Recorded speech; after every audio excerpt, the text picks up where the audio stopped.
The best Sonic games have always been debated, but the one thing we can all agree on is that it is not Sonic and the Secret Rings, and it's not even close. When it comes to 2D Sonic games, it's pretty agreed on that the era between Sonic 2 and Sonic 3 and Knuckles is unmatched, with the exception of Sonic Mania, because holy sh**, that game was so good. But the 3D Sonic games tend to be all over the place. They go from great to terrible to, yeah, it's okay, I guess. And you'd probably know this too if you've been playing Sonic games as long as I have. I mean, I still remember when this happened. What will you learn? That your actions have consequences! But that does beg the question, what is the best era of 3D Sonic games? Sonic Frontiers was actually pretty good. Sonic Colors is renowned as one of the better modern Sonic games. And Sonic Unleashed is considered an underrated gem. But the group of Sonic games that tends to be universally loved are some of the first 3D Sonic games that were released on the GameCube. So that's what we're going to be looking at today. I'm going through each of the 3D Sonic games released on the GameCube to see if it really is the best era of Sonic, or if our nostalgia is getting the better of us. And you've suffered through this intro long enough, so here we go. We're starting with the first Sonic Adventure since it's technically the first 3D Sonic Adventure. It's not the first 3D Sonic game since Sonic R exists, but I'm sure many people are trying to forget that Sonic R exists. So let's pretend that Sonic Adventure is the first 3D Sonic game. And I wanted to do all of these Sonic games chronologically, but your fun fact for the day is that Sonic Adventure DX actually came out after Sonic Adventure 2 Battle. But it would have felt weird doing the second one first, so we're doing this one instead, and I will not be taking questions. It originally came out for the Dreamcast before that console died in a pit of fire, and was remade for the GameCube as Sonic Adventure DX Director's Cut. The DX, I think, was meant to mean deluxe, like the deluxe edition of the game, but I'm not really sure what made it deluxe, or what was added to it to warrant it being a director's cut. If it's anything like a Zack Snyder cut, we can expect the game to double in size, have a weird aspect ratio,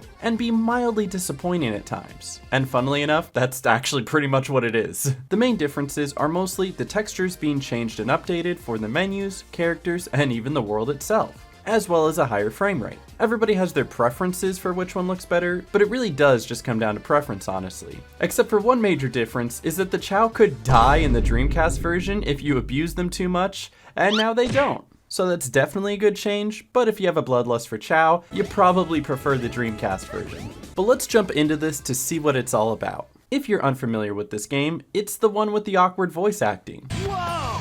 And the awesome soundtrack. Okay, but to be fair, that's like every Sonic game. It's actually the one with the big blue flubber named Chaos, where Eggman tries to get all 7 Chaos Emeralds to feed and grow Chaos's power. Sonic and friends end up fighting each other for some reason, and then work together to stop him. There's also this intricate backstory having to do with the Echidnas and the origins of Chaos, where we see different pieces of the story build as we progress through the game. The gameplay is split up between 6 playable characters, and I have to give this game props for having a compelling multi-layered story where you learn more about what's happening by seeing everything from each character's point of view. Like, why is Amy trying to defend this robot? Where did Knuckles run off to? Why is Big even here? We learn all of these answers by playing those characters' stories, and when you cross path with another character, you unlock that character's story. Beat this level, you can now play as Tails. Beat this boss, you can now play as Knuckles. Finish this side game, you can now play as Luigi. There's also this decently sized open world to explore that you use to go from level to level, encounter boss fights, and find secrets. It was basically Sega's answer to the Super Mario 64 castle, just slightly larger and easier to die in. No! So I'm going to take each story in order, one at a time, to play through this game. And what better way to start than with Sonic's story? Since he's the one character that gets to play every single level in the game, and also he's the only character you can play at first, so you kinda have to. It starts off with the first fight with Chaos as an introduction to the character, and it's a very cinematic boss fight, and over in 30 seconds. And right after that, the first thing I checked is to see if Sonic could drown in the pool. He can. Sonic covers every possible level in the game, and they're just all so iconic and memorable. Emerald Coast, it's got the music, the beach, the orca chasing you even though you don't have to actually press any buttons in order to outrun it since the boost pads do all the work. Windy Valley, where you're flying through a tornado, jumping from debris to debris, and sprinting down this loop-de-loop that you still don't need your hands on the controller for. They got the casino level with 2 pinball machines to play, one with a built-in slot machine. Let's go gambling! Aw, dang it. Aw, dang it. Aw, dang it. And the other one takes you through that one planet from Avatar. There's a snow level where you go snowboarding and also can take your hands off the controller again if you want. There's Twinkle Park, which is half race car minigame and half an attack on my senses. Red Mountain is iconic and always will be. And Speed Highway walked so that Radical Highway could run. Skydeck exists. The camera is awful. And I don't actually mind the ruins level since it's a bit more than just holding forward. It's got a section where you can change the walls and walk on them to escape the area, and then another one with these mirrors that you reflect the light to see your path forward. Except that you can actually see just fine without the lights, and if you do grab a mirror, it locks you in place and you can't back out until you line it up correctly. I'm hitting every button on my controller. There is no button to get out of the mirror. And then the last level is just plain evil. Like, I don't know who designed this, but they're evil. There's also these two minigame levels where you have to ride in the blue tornado around the egg carrier and shoot things. You know, or don't. Yeah, you don't actually have to play these levels, they just kind of exist. There's also an assortment of bosses to tackle, most of them being different evolved forms of Chaos as he collects the Chaos Emeralds, but there's this one section where you have to fight Knuckles, and instead of a health bar, there's just a number in the corner to indicate how many times you have to hit him, and it's like super easy. And then the last battle, you go toe-to-toe with Eggman, and this should be easy, but I just made it way more difficult than it needed to be. Oh, I overjumped it. And that's the whole Sonic story. And you cannot skip the credits. I'm pretty sure half of my total game time was just watching the credits after each character's story. Next is Tails. He can also drown in the pool. Tails' levels are a bit different. There's a few less of them than Sonic's levels, and each of them are only about half as long. The premise is still to get to the end of the level, but the catch is that most of the time you're racing Sonic to the Chaos Emerald. So it's technically timed, but also the AI for Sonic will slow down if you're lagging behind and just wait for you to catch up. And also Sonic is like way patronizing about it too. He's always cheering you on until he passes you, and then he taunts you and takes your rings. See you later, Tails. And then for some reason if Sonic gets there first, you lose a life. Like, what the hell, man? I thought we were on the same team here. What exactly is happening? Do you get to the end and see Sonic standing there with the emerald and he's like, sorry, Tails, you lost. And then he just shoots you? But otherwise, these levels are really easy. But the one thing that really makes playing as Tails fun is his flying. He can go basically anywhere. And trust me, I tried. Don't lie to me, we all tried to fly up to this tunnel before and were disappointed when we found out there was an invisible wall there. But while we're on the topic, I also can't be the only one who was always getting stuck at this temple area during one of the flashbacks. The game doesn't tell you where to go, so I end up just flying around for 5 minutes until I finally found the badge that lets Tails breakdance. And the one level that Tails gets that Sonic doesn't is this little sand snowboarding minigame. Would that be sandboarding? Does that exist? Is that a thing? And then Tails' final Eggman fight is a bit different, and it's pretty cool. But then that's the end of his story. Now it's time for Knuckles' story. He too drowns in the pool. Instead of a general go from point A to point B action level, Knuckles instead has to do a treasure hunt and find 3 pieces of the Master Emerald. You get one big section of one of the levels to explore and have to find each piece, whether it's underground, in an enemy, or just out in the open and not hidden at all. You get 2 types of clues to help you with this quest. One is an indicator section at the bottom of the screen that will blink more rapidly whenever you're close enough to each emerald, and the other is this pink ball that just says, "This way," and then disappears through 3 walls. But what it's supposed to do is go directly to the closest emerald to let you know where it is. I particularly loved the casino level since that was the one I played over and over again as a kid, and I wouldn't even play it to find the emeralds. I would just go up to the top area where the pirate ships were, and then just fight the pirates over and over again. I really wish I had that sense of awe and wonder back. But I will say that half of Knuckles' story is really just him being confused. Like half the time he's just confusing random things for pieces of the Master Emerald, and it leads to unnecessary conflict. It looks like a piece of the Master Emerald. Oh my goodness, this guy's obsessed. Yeah. And then in another cutscene, Knuckles says he has to go and just runs off this way. But then when you take control of him, it turns out you needed to go the other way. He's trying out here, okay? Ironically, the hardest part of Knuckles' story is when you have to search the Mystic Ruins for these 2 statues, since there's no real clues to where they are. Well, I mean, except for this one since it's right in front of you. But when you Google Knuckles Sonic Adventure, the first autocomplete recommendation is for this puzzle, so apparently a lot of people had trouble with it too. His bosses are all roughly the same as Sonic's as well, minus this one where you have to fight Chaos 2 inside of this restaurant, which I thought was really dope. But outside of that, he has like 5 levels total, so it's not the longest story by any means, but it's also not the shortest. You know who does have the shortest story though? Next we have Amy. Still drowns. Amy has the shortest story overall at just 3 levels, which is crazy because I feel like I remember it being so much more. Maybe it had to do with the length of the levels because the first and third level could be beaten in like 2 to 3 minutes, but then the second level takes upwards of 8. And because it takes the same amount of time as 2 levels, I guess when I was younger, it just felt like 2 levels. But what makes Amy's level specifically special is that every level has you being chased by a giant killer robot. My poor 10-year-old anxious self could never. This was basically a Sonic horror game before there were fan-made Sonic horror games. Her movement is noticeably slower than Sonic's, so it's not as satisfying to zoom through these levels because she slows down to a snail's pace when moving up any incline. But on the plus side, if you move straight for a short period of time, she whips out her hammer behind her as she's running, which lets you do this sick triple sideway flip when you use your hammer attack. And since Amy doesn't lose momentum through the air, the most fun way to play is to keep air spinning and kick flipping through every level, which makes it so enjoyable when you finally get a rhythm for it.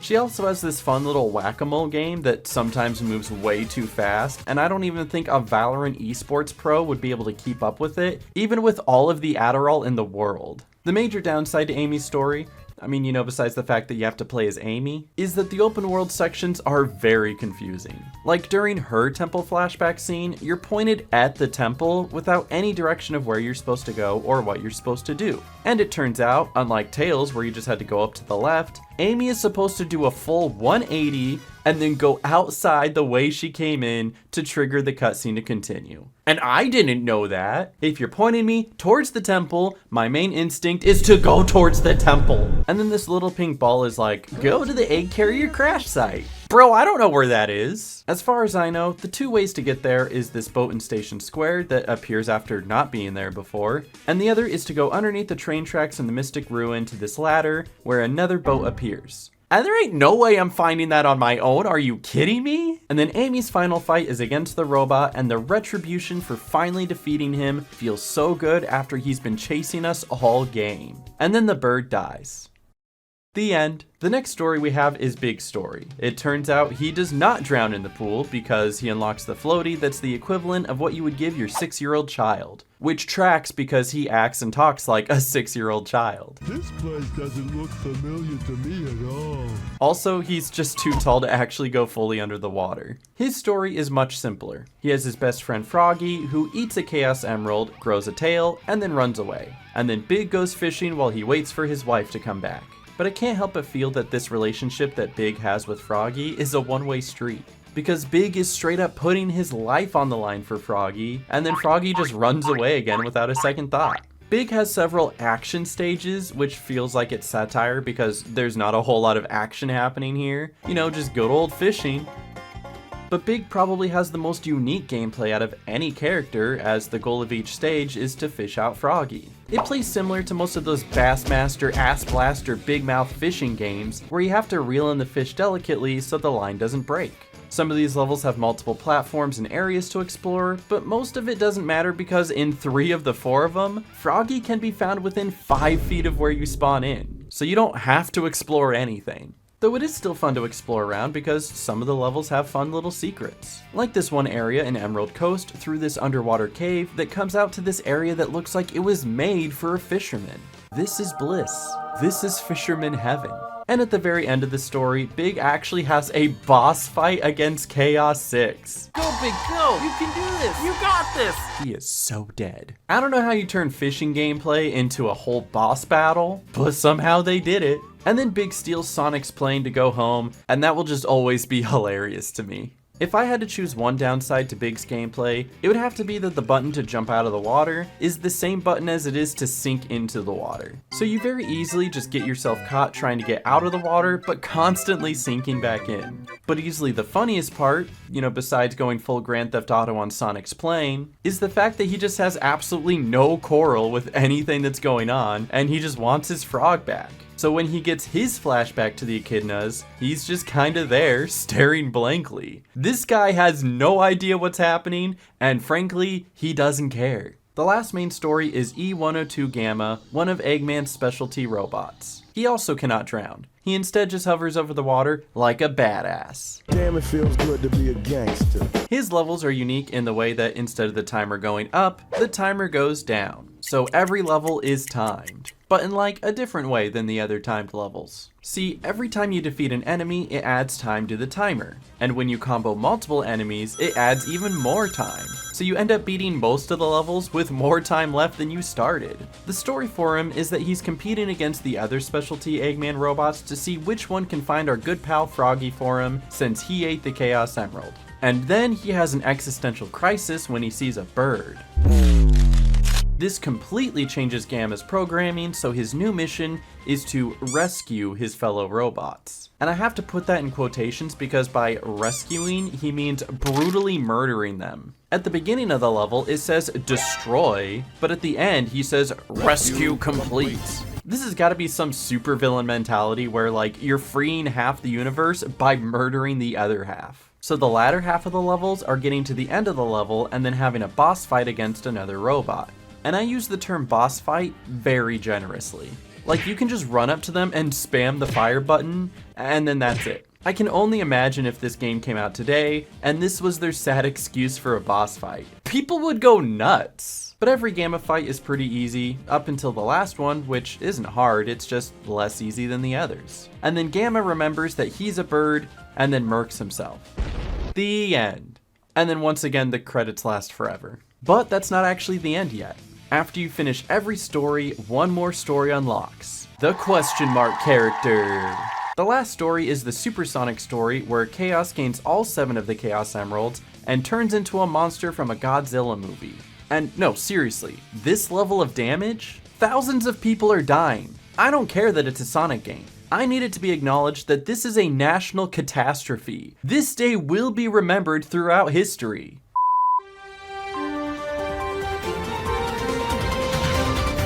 Breaking news, we are live from Station Square, where the word travesty can't begin to scratch the surface of what we're facing. The largest tsunami in reported history has suddenly struck. The entire city has been demolished. We're receiving reports that death counts are into the tens of thousands and climbing. This will surely be a day to be remembered for all of those who have lost loved ones in this tragic incident. We do have a correspondent on the scene with the Sonic team for a comment after they heroically stopped the raging monster. All's well that ends well, right? Then through the magic of plot, it turns out the emeralds weren't completely drained of their power and Sonic can still use them to become supersonic. The boss fight consists of running along the water to gather rings until you reach Chaos and then running up his neck to deal a hit. You have to do that 6 times in order to win, and each time it requires a bit more momentum to deal a hit. So that means if you aren't running fast enough, you just kind of flounder and fall down and have to go again.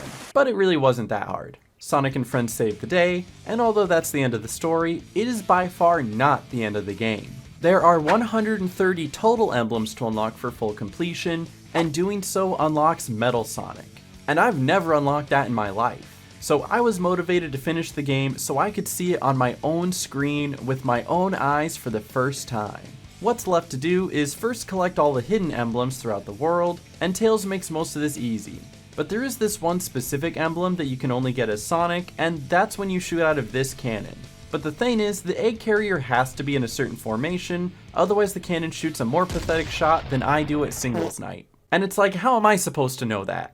And then the other emblems can be obtained through the other modes. Outside of the adventure mode, there's also trial mode and mission mode. In mission mode, you have to go around the hub world finding these clues that give you little missions to do, and you better memorize them right away, because if you try to read them again later in the menu, the text just goes off the screen, so good luck. Thankfully, none of that is required to get any of the emblems, so we're just gonna not do any of it. The other mode is the trial mode, and this is where most of the rest of the emblems can be found. Did you ever notice whenever you finished a story mission, at the end it said C rank completed? Well, you get C rank for just finishing the level, so literally the bare minimum. But in trial mode, you can go back through every level to beat it again for B rank and then A rank. But there's a catch. Each rank has a different criteria that needs to be met, and it's different for each character. So let's start with Sonic. His B rank missions are to finish each level while also getting at least 50 rings. This is pretty free on most levels. The tough one are the A ranks. because the requirements for those are to beat it within a time limit.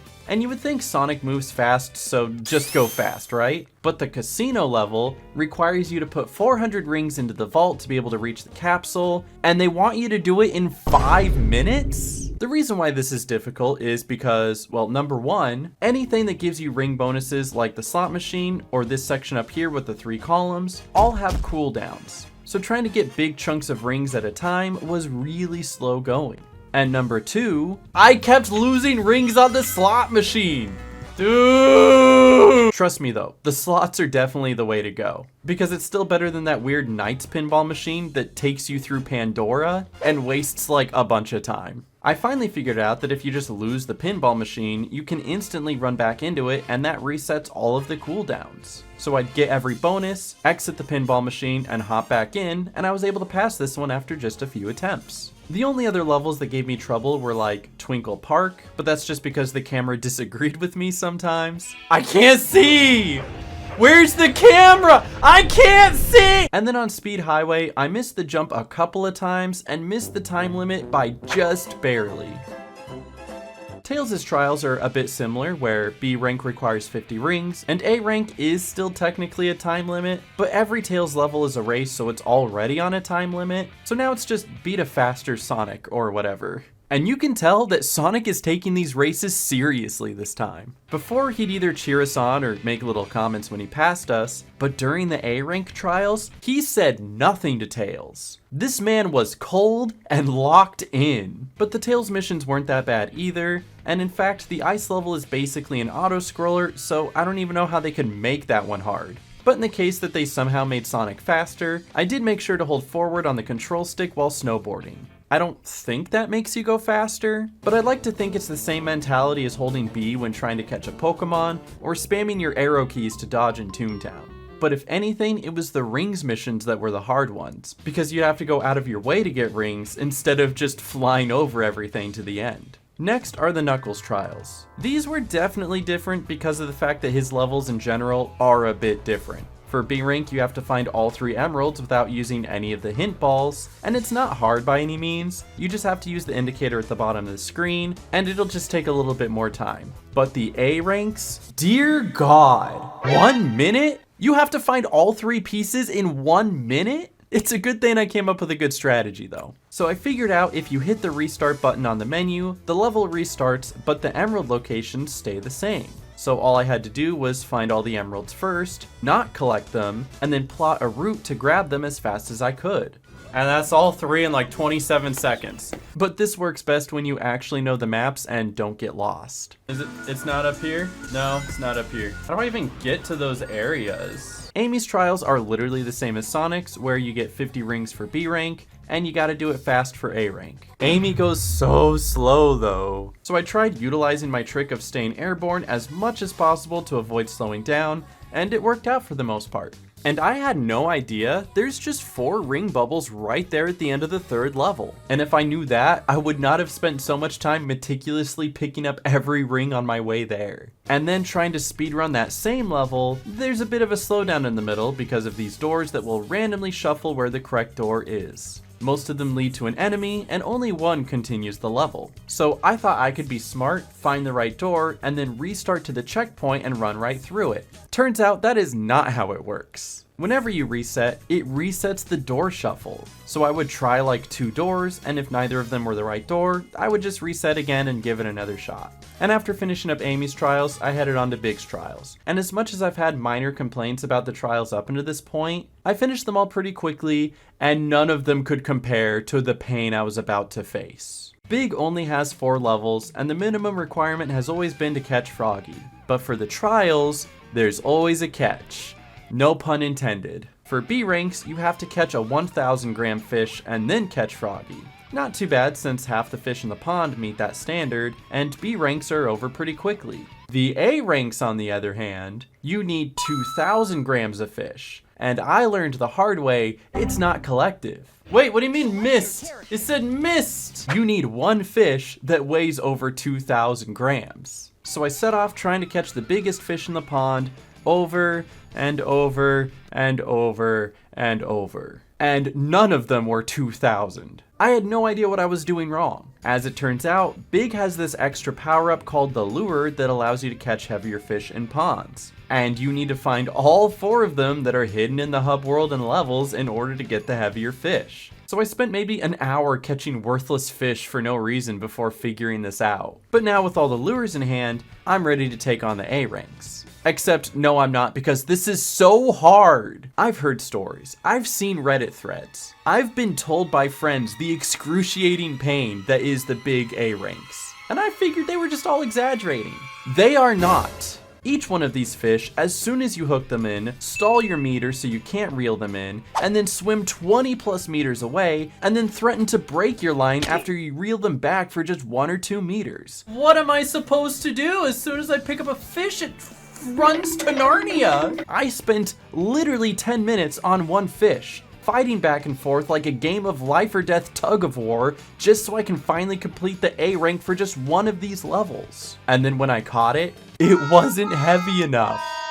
This happened over and over again. My breaking point was probably when I hooked in this fish and it swam 40 meters away. This is the worst experience I've ever had playing a Sonic game, and Sonic 06 exists. It got to the point where I literally gave up and did all of E103's missions first and then came back to it later. I was that fed up with it. And what sucks even more is when I start a level for B rank and then immediately catch a 2,000 plus fish, but then when I do it on A rank, everything is barely under 2k. It's like the game knows. It's like it's taunting me. It's at 1 meter, catch it! It's at 1900!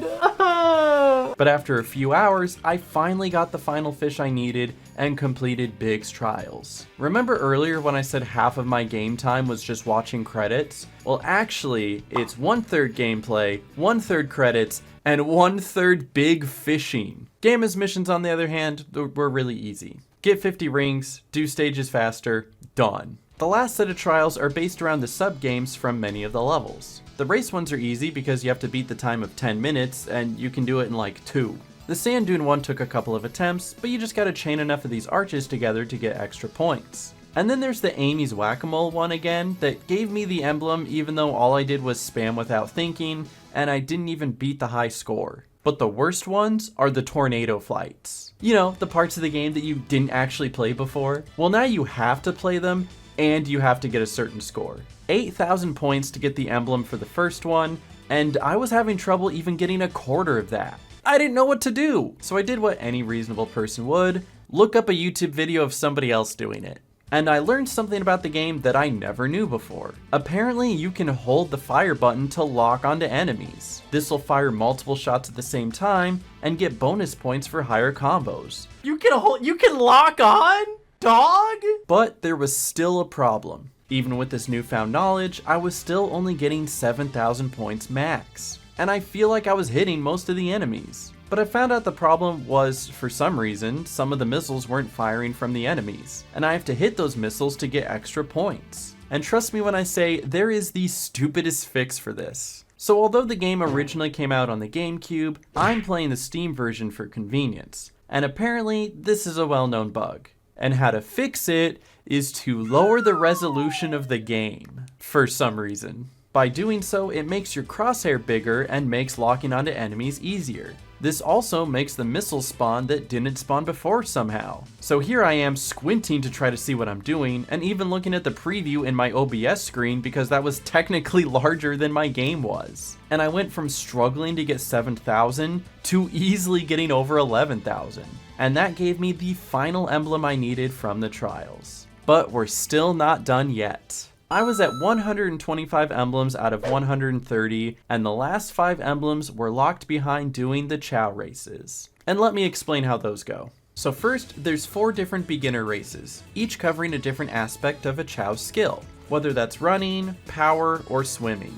Then after you win all 4, a 5th one unlocks, which is an accumulation of all 4 put together. So you need a super ultra giga Chow with stats and everything to beat it. Introducing this little abomination. The game gives you 2 chows at the start, but I needed a way to tell them apart, so I gave one of them a few animals I collected from enemies in the last level I played to give him a unique look. This is Daddy's Little Freak, DILF for short, and he did an amazing job at the first 2 races before I ended my stream that day. Twitch.tv/megasnoop, I stream all of the playthroughs I do for all of these videos. And I ended that day content and ready to start again the next day. But then I pulled a typical Minecraft YouTuber move. Wait, no, not that one. And did some mining off stream. Chow raising. I bought a new pink chow and named it Pink, and started over leveling it in hopes that by the time I started up my next stream, it would blast through the competition. And to my surprise, it somehow did worse. Don't ask me how. Dilf at level 2 completed this beginner race in 41 seconds and won. Pink at level 20 also completed the same race in the same amount of time and came in last place. How does that make sense? Is there skill-based matchmaking in chow races? How come the chows that Dilf goes against are struggling to keep their eyes open, but then the chows Pink are racing against are the chow equivalents of Usain Bolt?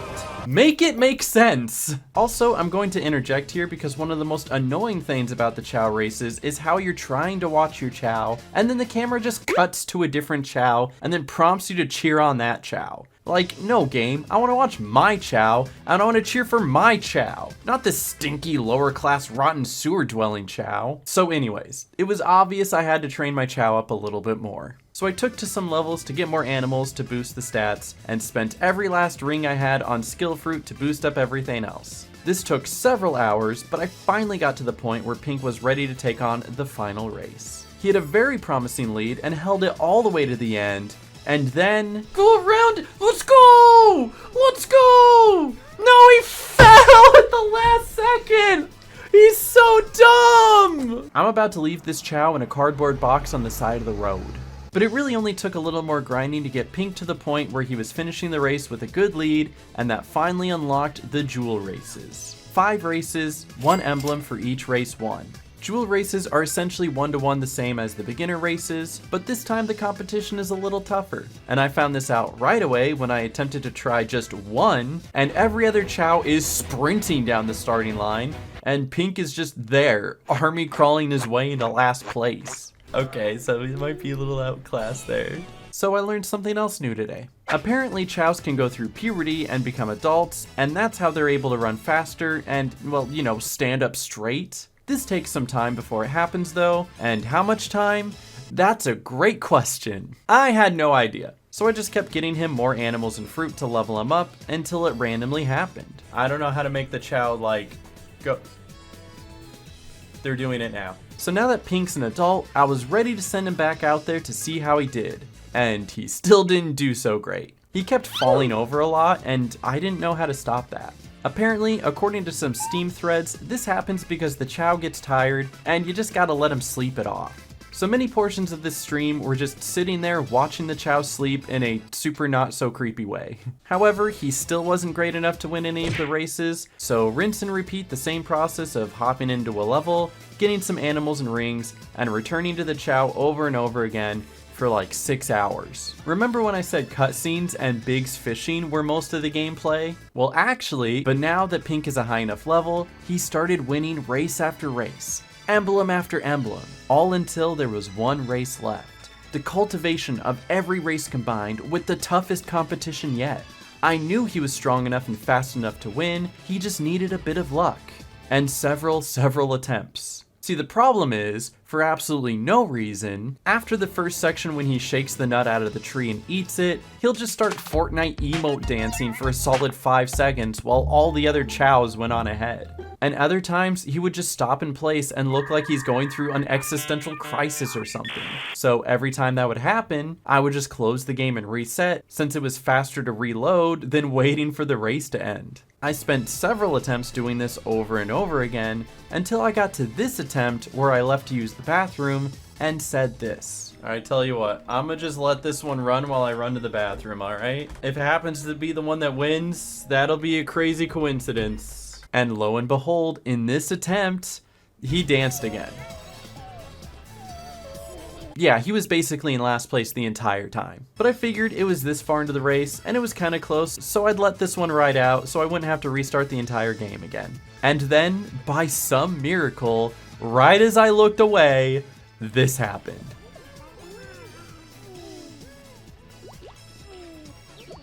Wait, he's in first? Wait, when did that happen?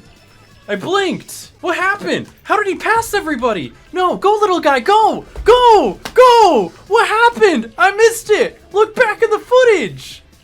Go, go, go little guy. I looked at Discord for a second. He was in last 10 seconds ago. He did it! I can't believe it! I'm free! I'm free! How did he do it? How? And just like that, I got all 130 emblems. Something I had never done before in my life, and I got to unlock Metal Sonic for the first time ever. I mean, he's basically just a reskin of Sonic and can only be played in trial mode on Sonic's levels, but I don't care. It's such an awesome completion bonus in my opinion, and I loved doing it. This game is definitely far from a masterpiece for sure. It has some frustrating moments, some of the levels are too short, and some of the bosses are even shorter. But it's still an absolute gem and was a big part of my childhood. Obviously, if this game came out now, people would be rioting over all of its faults, but come on, it's still better than Sonic 06. This game goes on sale all the time on Steam for like $5, so it's definitely worth that price in my opinion, and it only took me about 20-ish hours to get all the emblems, so it's really not that bad of a completion process. It's a terrific game, and a great start on our journey to look through the golden age of Sonic. Now let's take a look at the sequel. Sonic Adventure 2 also came out for the Dreamcast in June of 2001, but then released for the GameCube later that same year as Sonic Adventure 2 Battle. It's basically Sonic Adventure 2 and cooler Sonic Adventure 2. Similar to the Sonic Adventure DX changes, a lot of the differences come down to visual changes within the menu and the graphics, and also Chao Karate. But we'll get to that. But the one that stuck out to me the most has to do with one of the alternate costumes that the characters can wear. See, there's a costume in the original that you can get that makes Rouge look sexy, but in Sonic Adventure 2 Battle, the new outfit makes her look even sexier. And if you think I'm joking, look at the differences here. They literally made her general physique more narrow so that she appears thicker. There's no way this isn't on purpose. But let's talk less about being sexually attracted to a bat, and more about how much of a step up this game was from the first one. And really what makes this a lot of people's favorite 3D Sonic game of all time. And so we start with the intro screen. What an iconic song. I'm dancing to this every time I hear it. The game then invites us to start the story mode. Just like with the first Sonic Adventure, there's 6 playable characters, but unlike the first Sonic Adventure, everything else is different. Instead of a story for each character, there's 2 stories split between them in Hero and Dark.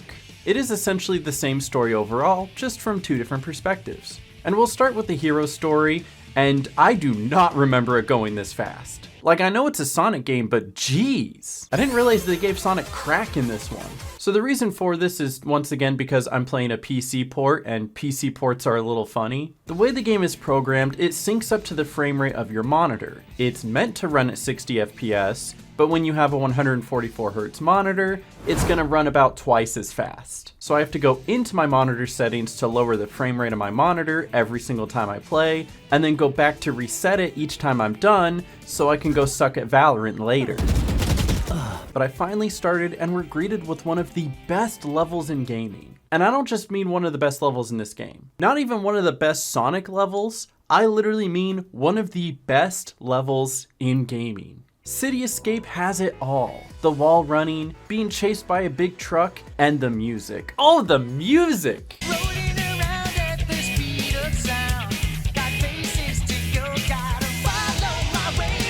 Escape from the City is so iconic, and I still have it on my Spotify playlist. I mean, most Sonic levels in this game are bangers, but City Escape will always be treasured by Sonic fans everywhere. But continuing on with more Sonic levels, they're all just very good. Green Jungle, Metal Harbor, and I'd even say that Final Rush was a lot of fun. These Sonic levels are the epitome of 3D Sonic, and I just don't know if they're ever gonna top them. Except for Crazy Gadget, because that level has a switch that will instantly kill you. Do I just die?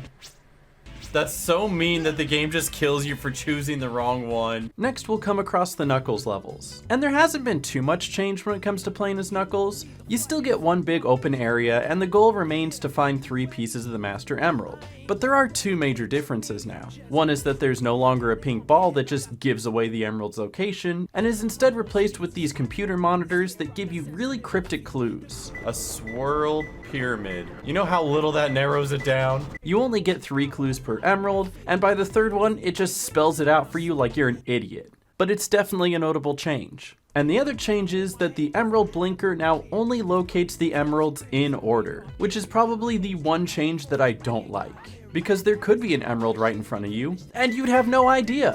It's still possible to collect any emerald in any order, and as a matter of fact, you get bonus points for collecting them out of order, but by grabbing some of them early, it does lead to easy A ranks. So all of these Knuckles levels are pretty solid, except for Meteor Herd. We don't talk about that one. But you've got Wild Canyon, Pumpkin Hill, and Aquatic Mine. All classics. And anyone who has played this one knows in Aquatic Mine you always go for the air necklace first. It takes you through this water tunnel that you barely survive with enough air, but it's so worth it because then you never have to worry about drowning again. Then we're moving on to the Tails levels. And what the f***?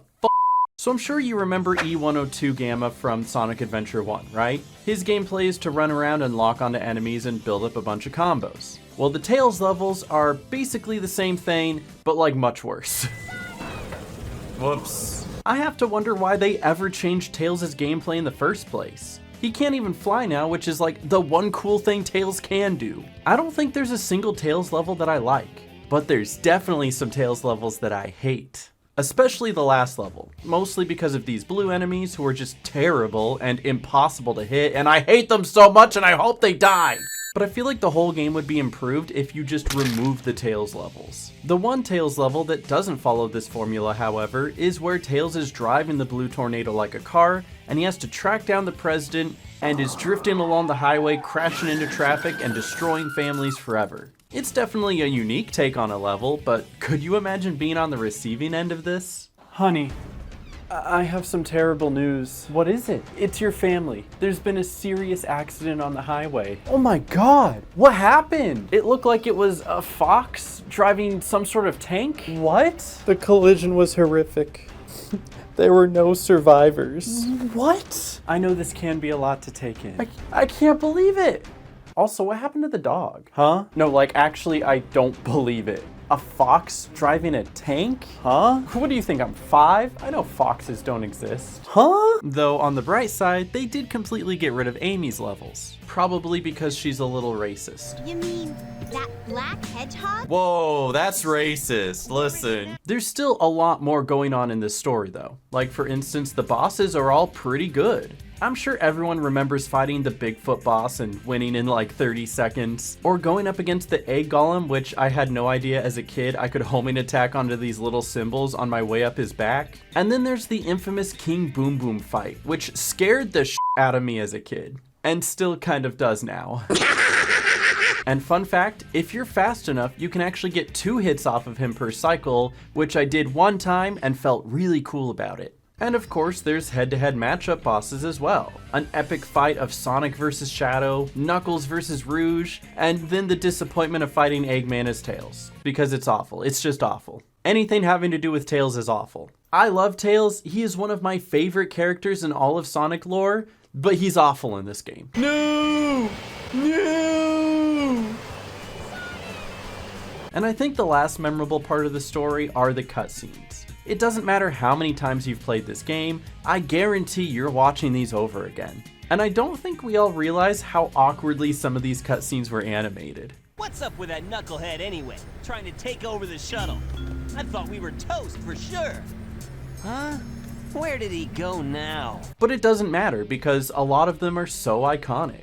Like, there are some people who literally made their own fan dubs over the game because of how silly and goofy some of these cutscenes are. And many times we often end up quoting those lines instead of the originals. I've come to make an announcement. announcement. Shadow the Hedgehog's a bitch-ass motherfucker. But because of the fact that the original voice lines were meant to be Japanese and then later dubbed to English, there's quite a lot of overlaps, and people absolutely have noticed this. You're not even good enough to be I'll my make you eat those words. I watched someone who reanimated this scene so the voices no longer overlap to see what it's supposed to sound like, but honestly, it just felt so wrong. You're not even good enough to be my fake. I'll make you eat those words. You won't even get the chance. I've become so used to the overlap that that's what sounds right to me. And I like to think that canonically Sonic didn't want to hear Shadow diss him, so he cut him off on purpose because, you know, that's actually how people talk. But after a satisfying conclusion where Sonic and Shadow face off one more time, the hero story is complete and it's time to start the dark story. Now with the dark story, I'm sure you just can't wait to jump in and play as Shadow because he's the signature character. He's the one that's on the box. So we hop on in, and why the hell am I playing as Eggman? Like, granted, this is the first time you ever get to play as Eggman, so that's pretty cool, right? But the Eggman levels are literally just the same gameplay as the Tails levels, and they suck. They suck real bad, guys. They're so bad. Well, at least I get to do the next boss as Shadow, and that was really cool, and lasted less than a minute. And then the following level you play as Rouge. Rouge's levels are pretty much the same as Knuckles' levels, but with the added bonus that Rouge has jiggle physics, for some reason. And it's usually to find 3 hidden things in each level, minus the one where she's also driving a car at high speed down the highway crashing into traffic. Honey, it's happened again. What happened again? This time it's your great Uncle Bob. I don't have a great Uncle Bob. It's your great Uncle Bob twice removed on your stepmother's cousin's side. Just tell me what happened this time. It was a bat this time. A what? Driving a cockmobile. A what? Well, the next level has got to be a Shadow level, right? Nope, it's Eggman again. Listen, I love Shadow and I adore his levels, but I think we tend to forget just how much of the dark story is not Shadow. When you tally it up, Sonic has the most levels at 6, but then Knuckles, Eggman, Tails, and Rouge are all tied for second at 5. If you're counting the car levels, that is, and I am. And then Shadow is in measly last place with only 4. 4 levels! They're great levels, but only 4 of them? Kinda sucks. So yeah, one of the most hyped characters in all of Sonic has the least amount of playable levels, but at least the ones you get to play are absolutely incredible. Radical Highway, White Forest, Skyrail, all amazing. And then everything outside of the Shadow levels is just lesser. The Egg Golem boss is simply less fun to do as Eggman, and Rouge's levels are just objectively more annoying than Knuckles' levels. Like the one where you have to find 3 Chaos Emeralds in under 5 minutes as a story mission, and then sometimes they're found in these saves that you have to dig into, but digging into them only works if you're at the precise angle on the right pixel. Or how every emerald location in Mad Space is just torture. Like this one that's just floating out in the middle of space, and the only way to find it was to grab onto this random rocket. Bro, that's so mean! Like, how would I ever have found that on my own? Shadow level's great, Rouge's level's okay. Can we get rid of the Eggman levels, please? And then at the very end of the story, Shadow fights Sonic and teaches him how to pronounce GIF correctly. It's pronounced GIF. Huh? And then after completing both stories, one last story unlocks. The last story. Very aptly named. The final story involves all the characters teaming up because Dr. Eggman's dad left a booby trap that will make the space colony Ark crash into the Earth, and I'm realizing at this point I didn't really explain the story, but you know what, the game didn't either, so let's just go with it. This level is a relay race starting with Tails that then moves on to Eggman, then Rouge, then on to Knuckles.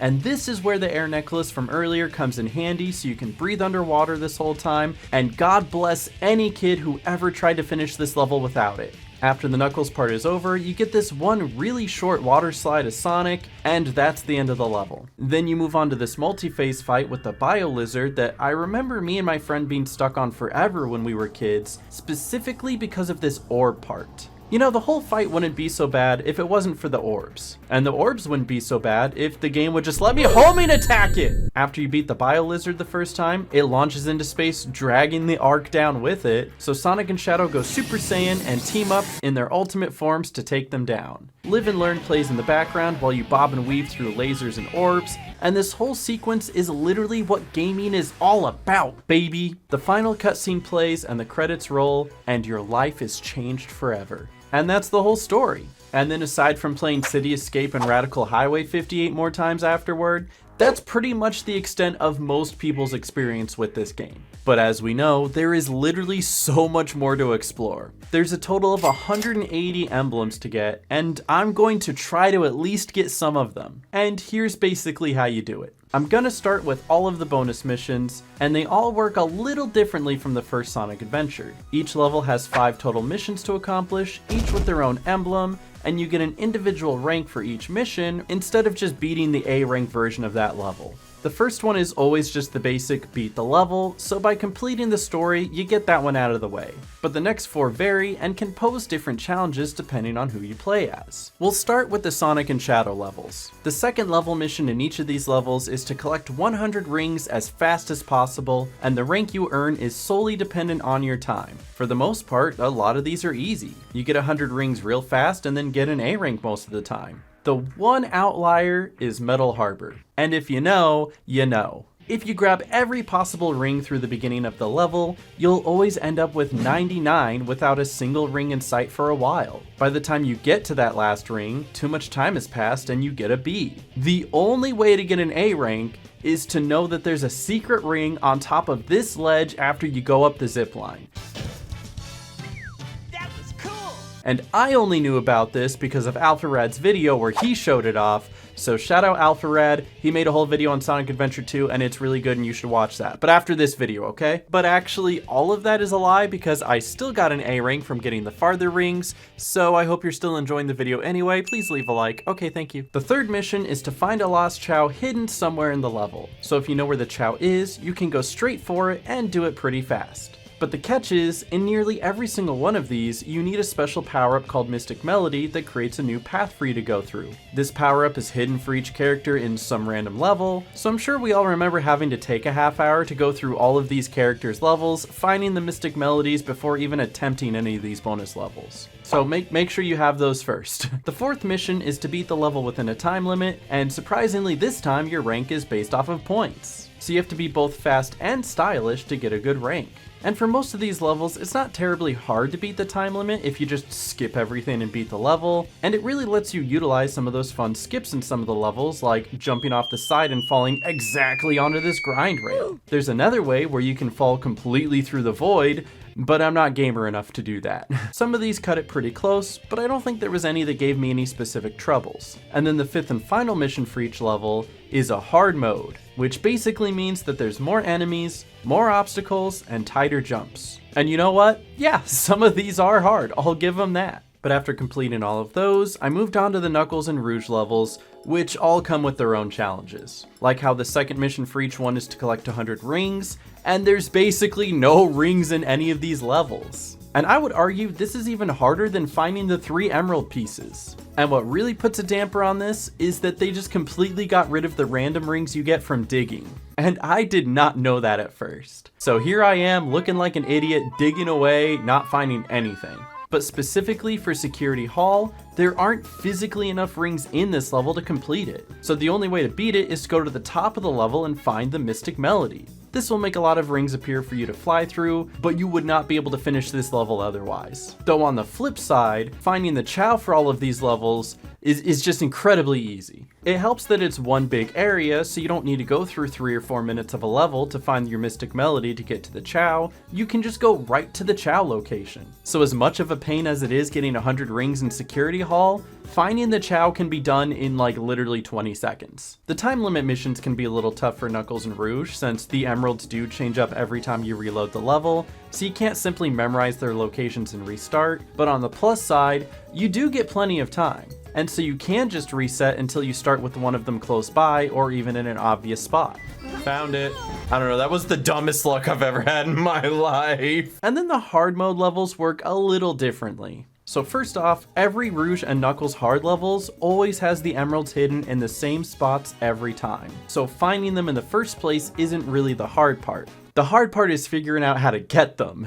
Because I'm sure I would not have gotten these in 100 years if I didn't have a guide telling me what to do. Because what the f is this? The first thing you gotta know is that one emerald is almost always hidden in a place that's only accessible through a special item. Sometimes that's the Mystic Melody, and sometimes it's the sunglasses or the treasure scope. These upgrades allow items to magically appear like springs and such as long as you have the glasses on, and you do need these items because it's not like the spring is invisible without them, it's physically not there. Also, can I touch upon how annoying it is to get these glasses? Like, you need to line up your punch to hit this rock in order to break this wall. And if your first punch doesn't line up properly, the rock doesn't break and it doesn't respawn, so you have to start the whole level over again just at another chance to do it. Which is super relevant, by the way, because in the same level, during the hard mode, you have to use another rock to kind of punch it around this corner to break this wall to get the first emerald. And if for some reason you hit the rock too hard,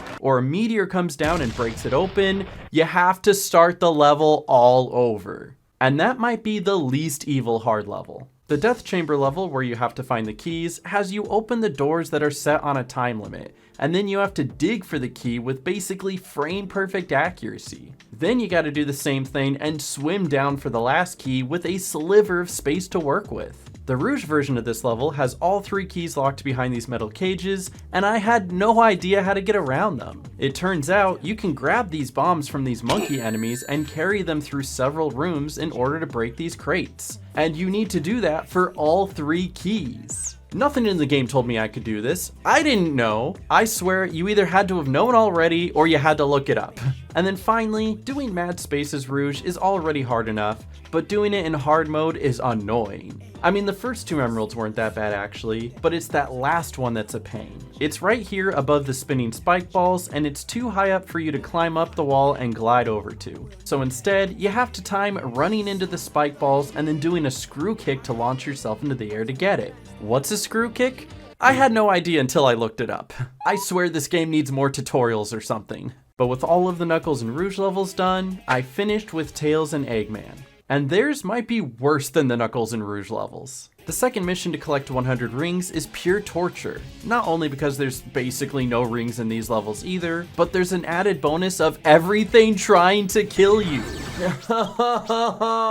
There's nothing worse than meticulously making your way through the level, picking up 1 ring at a time, making sure you're not missing a single one, and just as you get to 99, this happens. Don't tell me I'm 1 short. I'm 1 short. No! And then in Eggman's Sand Ocean level, if you want to get as many rings as early as possible, you have to sit on this little moving platform as it carries you out into nothing for almost 30 seconds. But on the bright side, it's a nice place for you to just set down your controller, stop and reflect for a moment.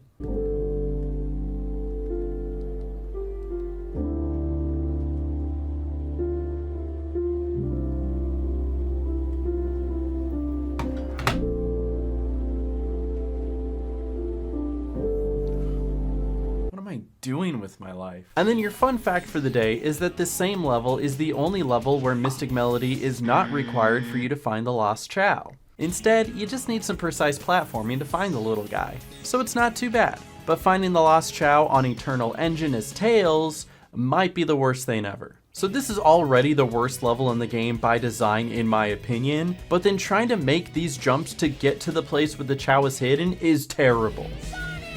But then on top of that, they booby-trapped the Chow, which is just straight evil. Oh, that's me. So I made sure to just ignore him the second time around. The Eggman and Tails timed levels aren't all that bad. It just helps to know where you can jump off some of the edges and hover your way down to skip some of the auto-scroller sections. And then after that are the hard mode levels, which are evil. Like the very first Tails level has a robot sniper hiding in the tree like he's a guerrilla assassin in Vietnam. Who puts an enemy there? And then the Eggman Lost Colony hard level has another booby trap at the very beginning of the level. Alright, well that's just mean. But then after every character is complete, we can't forget about Canon's Core. And because you start as Tails and Eggman, getting 100 rings in this is just pure frustration. The time limit and even the hard mode aren't that bad, but to find the Chow is definitely a little bit different. It's not just finding 1 Mystic Melody to locate the Chow, you literally have to chain Mystic Melodies together. You start as Eggman, which opens something for Rouge, which makes platforms for Knuckles, which allows rings to appear for Sonic, only for me to mess up the ring dash and have to die and restart. You're kidding me. No. But that's still not all the levels yet, because both the Tails and the Rouge driving levels have their own bonus levels to do. Of course, starting with getting 100 rings is easy enough because you just keep driving until you collect enough, and it's not that bad. But then the third mission is a little different because, of course, there isn't any lost chows out here. Well, at least I'd hope not. The third mission requires Tails or Rouge to finish the whole level without hitting any other cars. And this makes it extremely difficult when every car is just begging to be hit. You are not gonna believe it this time. I literally don't have any family left to lose. It was you! You were in the accident! The fourth mission is to not hit any of the walls, which you can just slow down and take it nice and easy, but apparently the side of this ramp counts as a wall, so be careful not to hit that either. That counts as a wall?! I'm sorry! And then the last one is to finish hard mode, which means there's more cars to slow you down, and you get less time to work with. So more often than not, you're going to run out of time when you're like 5 feet from the end of the level. You didn't lose him! He's 3 feet in front of you! But completing all of the bonus missions gave me a majority of the emblems, and now there's only fun side activities left to go. Like kart racing. Yeah, so they took those Tails and Rouge car levels and just turned it into a whole minigame. You can play with your friends, or you can play by yourself against the computer. There's 3 tracks to play: beginner, standard, and expert, and winning each track gives you an emblem. These take a few tries, but if you can get the drifting down, they don't take too long. I chose Eggman to complete these because I'm pretty sure he's the only one with a license and therefore the only one qualified to drive a car around here. Like, I'm sure he's out here going, why the hell are all these animals behind the wheel? This is completely nonsensical.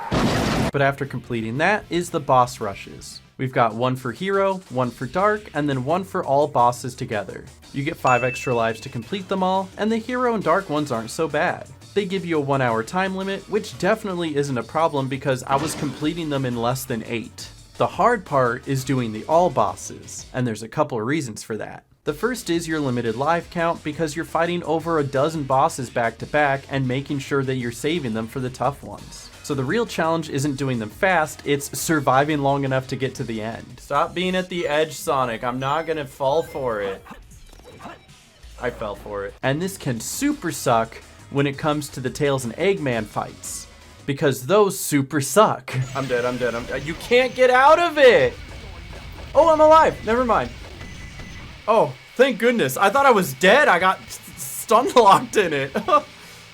You can slightly counteract this by taking a bit of extra time on the Sonic and Shadow final fights, and schmoozing a bunch of rings for some extra lives, and I may have only done that a little bit. But the other aspect that makes this difficult is that the all bosses category adds the final story bosses too, so you have to do 2 additional fights. The Bio-Lizard fight with all of the annoying orbs again, and then the final fight out in space. And you really wouldn't think that this is too bad, but I swear this game is trying to cheat me. I disagree. I just hit it directly. But we're still not done. There are still 7 more emblems to get from the Chow Garden. And I love the Chows. I swear there's so much to say about them that they could honestly be their own video. And the Chows still work relatively the same in this game, but with a lot of major improvements. For instance, every level in the game has 3 Chow boxes that if you break one open, you get a Chow key that takes you immediately to the Chow Garden after you finish the level. If you break the second one in a level, you get some extra animals for your Chow, and if you find and break the third one, you get a special gold animal that doesn't give your Chow any negative effects, other than its looks. Cause man, some of these guys are ugly. Another big plus is they added these little capsules to collect in the levels in place of most of the animals. Each of these boosting up a specific stat for the Chow with no negatives. This makes leveling up and raising a Chow way more streamlined and a lot better experience for the player. And I did it smartly this time. I started working on my Chow from the very beginning of my playthrough, so I had a head start on my Chow before I dedicated countless hours afterward to grinding and trying to level him up. So yes, it did still take like an extra 15 hours. But I even recreated Dilf for the occasion, and he's ready to clean up all of the competition. But before I get into the races, I did want to touch upon a couple of the additions that they made to this Chow Garden. Sonic Adventure 1 had 3 different gardens, just in 3 different locations, but this game starts you with just 1. You can get 2 more gardens by raising a Hero Chow that turns white and gets a halo, and a Dark Chow that turns dark and gets a little spike ball. By raising these Chows, you get their respective gardens in the Hero Garden and the Dark Garden. But let's be honest, we all just called it Chow Heaven and Chow Hell. The Hero Garden looks pretty and angelic, and the Dark Garden looks... Holy sh**! Why is there blood? Dog, there's blood! There's also a whole Chow preschool now, which consists of the black market once again, a fortune teller where you can go to name your Chow, and also classes your Chow can take. Wait, is that one Flossie? I signed my second Chow up for flute lessons, but I don't know what good that does since he doesn't own his own flute, so after I brought him home, he just sits in the corner screaming at me all the time. But getting to the races, they're all still relatively the same as the last game. You start with the beginner races, which have 3 different race courses with 4 levels to each race, and each race specializes in a different Chow stat. And since I've been working on this Chow since the beginning of the game, he was already pretty jacked and cruised through a lot of the beginner races pretty easily. He cleared all 12 without much resistance, and it gave me the first emblem. This unlocks the jewel races, which all appear to be named after Steven Universe characters, and Dilf got absolutely smoked on his first try. So it looks like it's back to the old grind of playing a level, collecting a bunch of capsules, and then using all my rings to buy skill fruit to level my Chow up. After doing that for a while, I officially evolved Dilf into a Hero Chow, and he was able to just marginally win 1 race. So that's 1 down and 19 more to go. Or so I thought. Because after I started winning more and got 1 of each race completed, the game throws 2 more races at you. Those 2 didn't exist before. Wait, they added 2 more. These races are weird too because they start with an RNG test to see if your Chow is lucky, and if it's not, it gets scared by a jack-in-the-box. Then, halfway through the race, your Chow has to take an IQ test to make sure it isn't stupid. And if you're still in first by this time, you could get booby-trapped right at the end, which could cost you the whole race. This might be more evil than the Tails levels. So if you can't tell, the game wants you to spend a lot of time leveling up your Chow. I'm talking like 10 plus hours of grinding the same levels over and over again, just to get your Chow to a point where it can at least be competitive. But let's be honest, that's really not that big of a comparison, especially when it comes to other games. Like, I know there's somebody out there that spent quadruple digit hours on RuneScape trying to grind for like a shovel or some shit. And these races in Sonic Adventure 2 are way harder than they were in the first game. By the time I got to level 3 races, I was going against specialized Sonic Chows that ran faster than Olympic athletes. The one aspect that comes in clutch here is the stamina trait because it actually does something now. You can cheer on your Chow as much as you want as long as you have the stamina for it. And since every time you cheer on your Chow he gets a little boost, you can just train up your stamina really high and then yell at your Chow to sprint through the whole race. Hey you, go faster!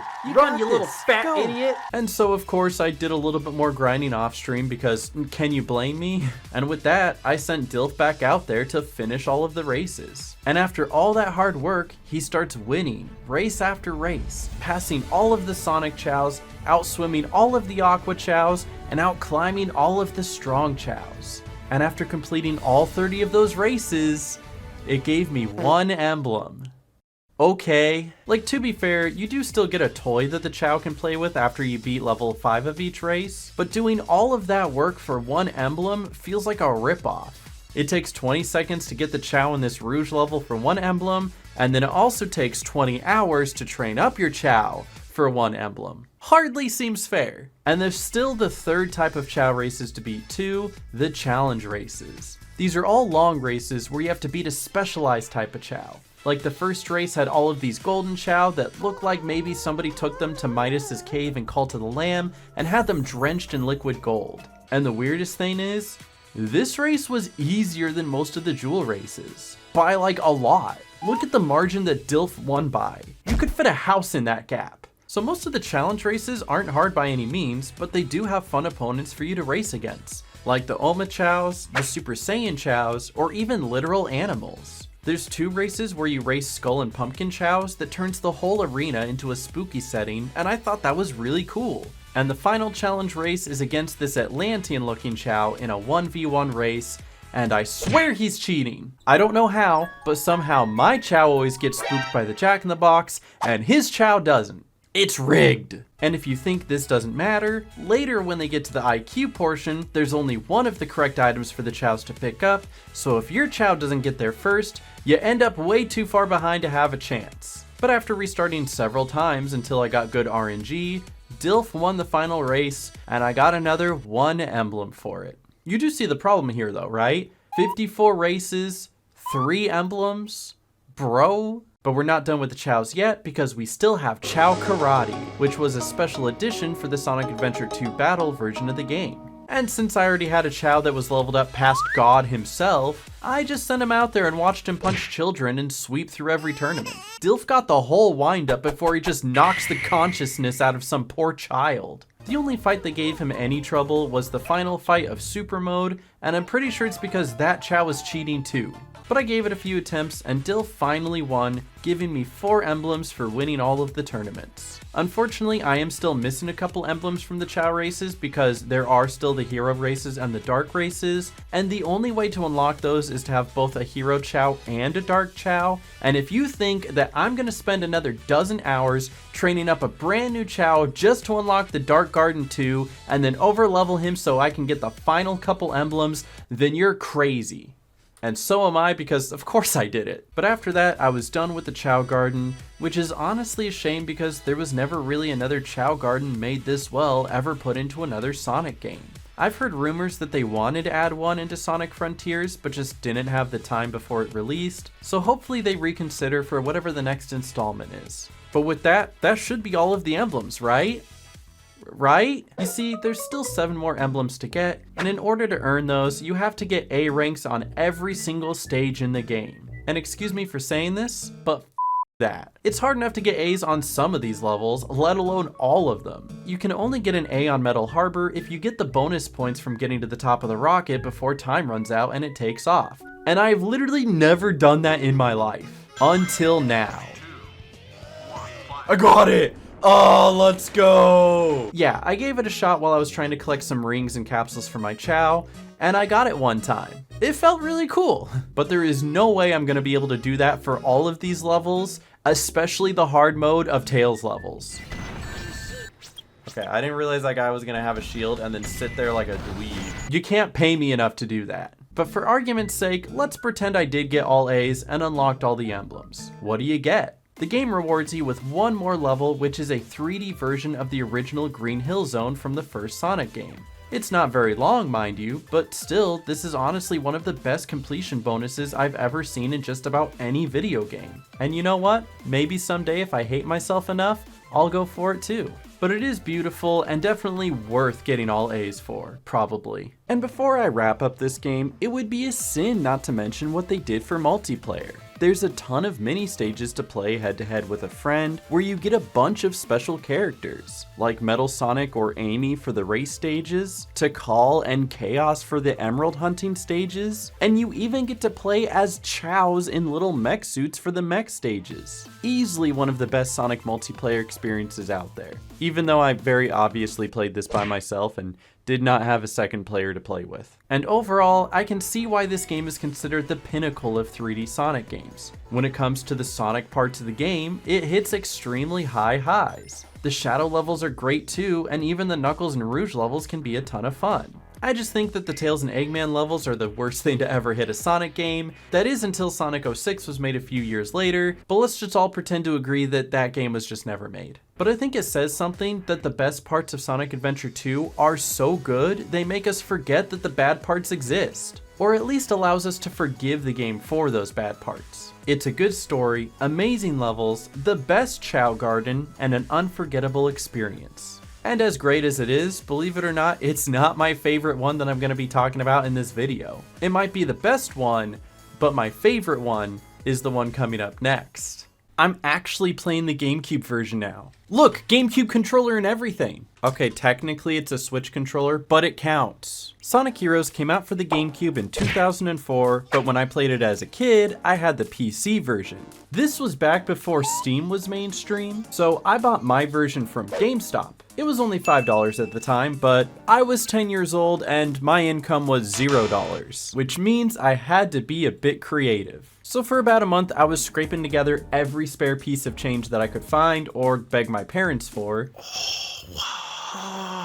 And when I finally had enough, I confidently grabbed it off the shelf and slammed my bag of change down on the counter. The underpaid teenager gave me a big sigh as he started counting out what was mostly dimes and nickels, and then he handed my receipt and told me to never pay for anything with change ever again. And I don't know why I told you that story. I love Sonic Heroes though. It's literally one of my all-time favorite Sonic games. And it's also the only reason I know that the word heroes is spelled with a second E. This game is janky as hell and is littered with bugs, but I love it. The whole gimmick of this game is that there's 4 teams, Team Sonic, Dark, Rose, and Chaotix, that all go through their own journeys to beat Eggman. And as usual, their songs are bangers. But since all of their songs are copyrighted, I figured the best way to get around that is to just play all of them at the same time, so here it goes.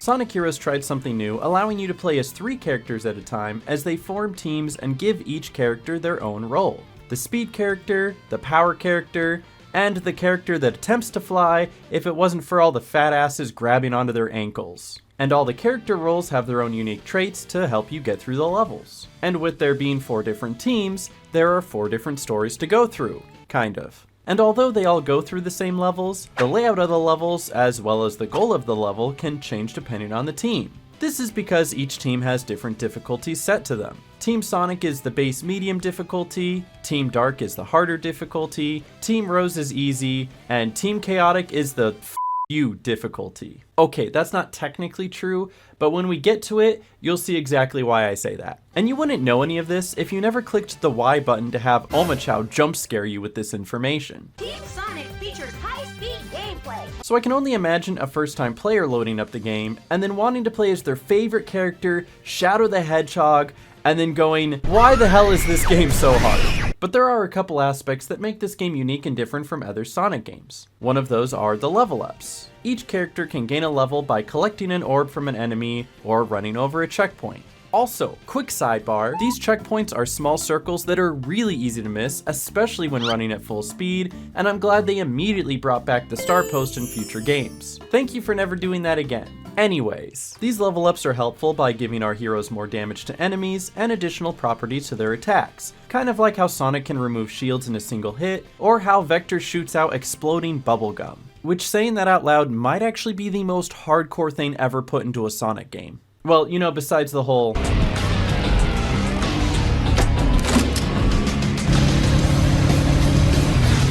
but we will get to that. The other major aspect unique to this game are the Team Blasts. These are huge attacks that the team does together to wipe out all the enemies on the screen, as well as providing another bonus during the cooldown. Team Sonic can do extra insta-kill attacks, Team Dark can stop time with Chaos Control, which also pauses the timer, Team Chaotix gives a random ring bonus for every enemy destroyed, and the most broken is Team Rose, which makes sense because it is the easy team. When Team Rose uses their Team Blast, not only does every enemy on screen blow up, but every team member also gets a level up, and you get a shield, and you get an invincibility power up, and Big gets a shotgun, and you also get 3 free months of Discord Nitro.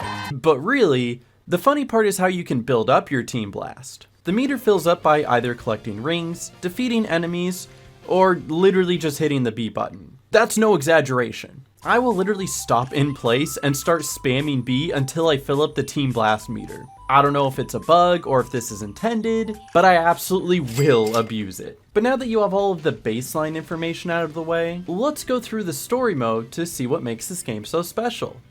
It is special, I promise. Starting with Team Sonic, the gang gets a letter from Eggman saying that he's going to take over the world and Sonic and friends have 3 days to try to stop him. So of course they run through the beach and a futuristic city and a casino to try to get to Eggman, which definitely begs the question, why are they running through a beach, a city, and a casino? You see, in Sonic Adventure 2, Tails is on Prison Island to free Sonic because he was framed by Shadow. And then they go to the desert because they gathered intel from the president that tells them one of Eggman's bases is there, and they can take a rocket up to Space Colony Arc. Every level in that game connects the story together, so you know why you're there and what the hero's goal is. And then in Sonic Heroes, I'm pretty sure they're in a casino because Knuckles has a gambling addiction. I mean, that would explain why they wasted 2 of their first 3 days on the first third of the game. We only have 24 hours left. Okay. A lot of the levels are just there to be there, rather than being imperative to the story. But that doesn't mean they're not good. For the most part, all of these levels have a really solid flow and are a ton of fun to play. You just can't take the story too seriously. And if you're okay with that, then you'll be fine. Additionally, there's a few different boss fights along the way too. Some are against Eggman and his giant machines that come down to pretty much spamming the same button.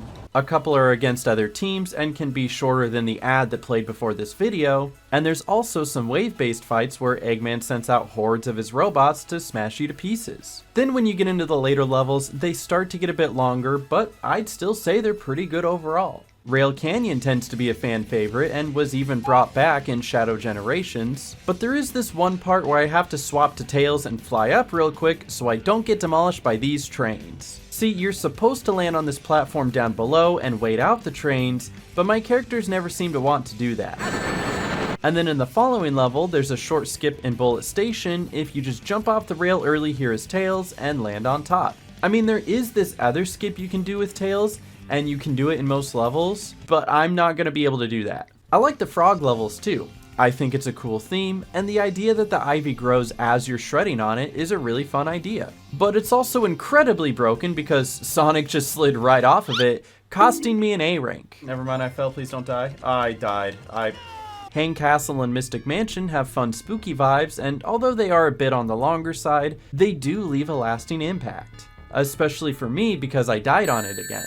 I've just died. And then Egg Fleet and Final Fortress have the toughest opponents and are also unfortunately the longest levels. In my opinion, no Sonic level should be taken over 10 minutes, so they really could have just chopped this down a little bit. The final boss is Eggman in his armored suit, and the best way that I've found to deal with it is to just spam Tails attacks at him until he dies. But once you defeat Eggman, Team Sonic saves the day, and you can't skip the credits again because that's just a staple for Sonic games, I guess. And now it's time for the dark story. The dark story begins with Rouge breaking into one of Eggman's facilities and finding Shadow encased in a capsule. When she opens it up to release him, they're attacked by Eggman's guard robot named Omega, and instead of fighting, they all collectively decide that they hate Eggman and team up to get their revenge. And that is the entire plot of the story. No, I'm not joking. They follow the same levels and bosses that Team Sonic did, just with some harder enemies and extended areas in some levels. And all of this is great, except for the second level where you're being chased by the giant rocks, because I guess this game's idea of making this hard is just having the rock insta-hit you and send you through the floor to your death. Dog, what happened? I mean, yes, I know this is a bug, but it happened twice. Dude, it happened twice. What the heck? I'm sorry, did I say twice? I meant 3 times. Like, you're not usually, dude, 3 times? Are you kidding me? But at this point, I wouldn't put it past SEGA to just be like, well, that's hard mode for you. Something similar also happened in Casino Highway because I was trying to line up the rain dash, and Shadow decided to just dash to his death instead. Did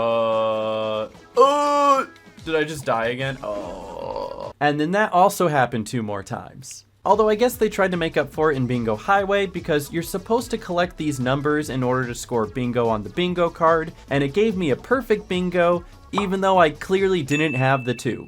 But I gotta say, most of these levels are pretty fun. But what's really fun is watching the cutscenes and seeing that all the characters still talk over each other. Affirmative. What's up?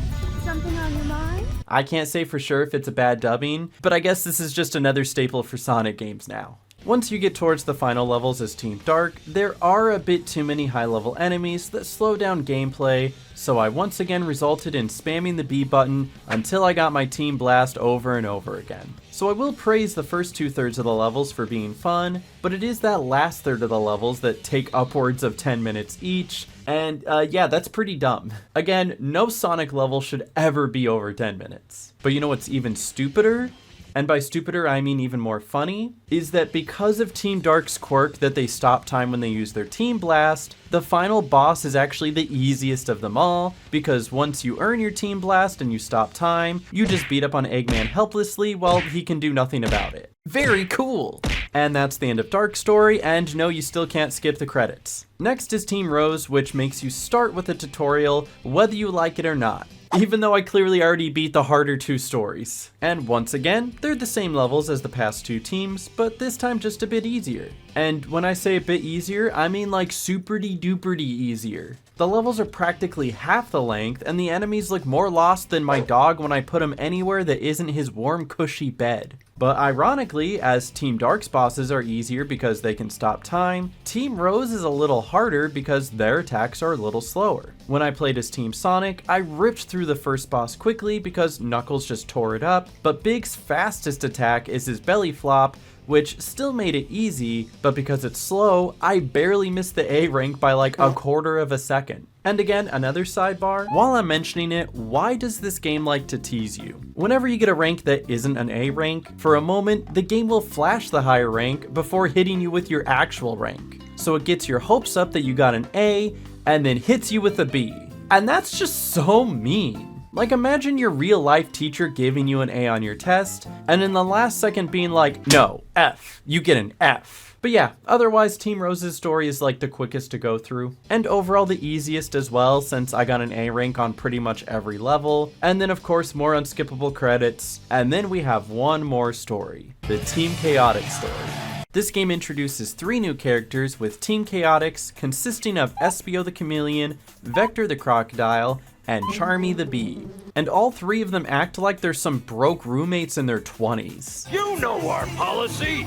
We never turn down work that pays! Their story is literally accepting the first job that they're offered with no details or even the identity of their client just because they're that desperate to make rent. So I got curious and decided to Google their ages because I wanted to see how relatable they were, and it turns out that Vector is a broke 20-year-old, Espio's an edgy 16-year-old, but then I was shocked to see that Charmy was 6? And I know I shouldn't be surprised because Cream is also in this game and she's also 6. And that's a relatively normal age as far as Sonic characters go. But like, in context, we have Vector and Espio just chilling out with a 6-year-old and breaking some major child labor laws, bringing him along to do work for them. He is literally carrying them through some of the levels. So that does bring me to one conclusion that would actually make a little bit of sense. And that would be that Vector and Espio are gay dads and they adopted Charmy as their kid.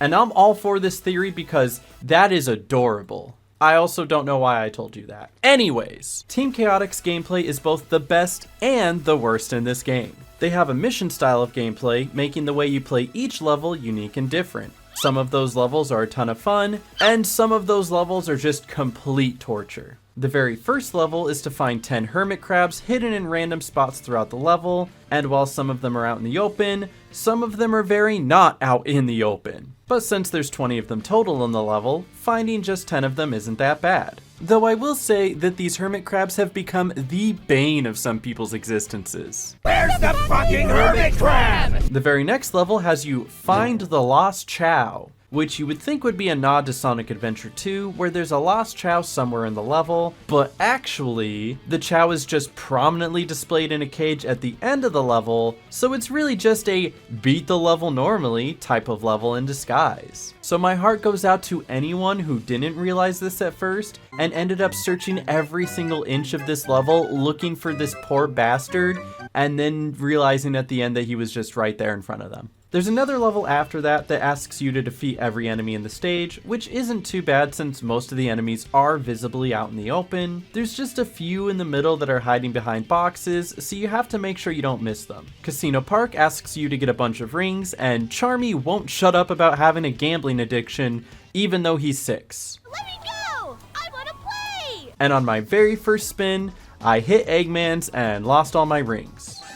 Dude! This is why you don't gamble, Charmy. You're just as bad as Knuckles. What is a lot of fun though is when you get to the robot wave bosses, because you can just get one Team Blast and use it to get a ton of rings, which in turn gives you enough points for another Team Blast that you can use to get another ton of rings, which in turn gives you another team blast that you can use to get another ton. And all the while that you're doing this, you're just feeding your life meter. You want to hit 99 lives? Do this level 10 times in a row. We also have Rail Canyon again, which is another regular level, but without even trying to disguise that it's a regular level. This is just the worst version of Rail Canyon 2 because of all of its obnoxious rail switching puzzles. And then the level right after it, we have another collecting mission where you have to destroy 30 capsules. But what makes this one suck is that they do hide them, and they are not easy to find. And then I died twice on this level. They hide. Oh, what was that? Frog Forest has a unique mission where you have to utilize Espio's ability to turn invisible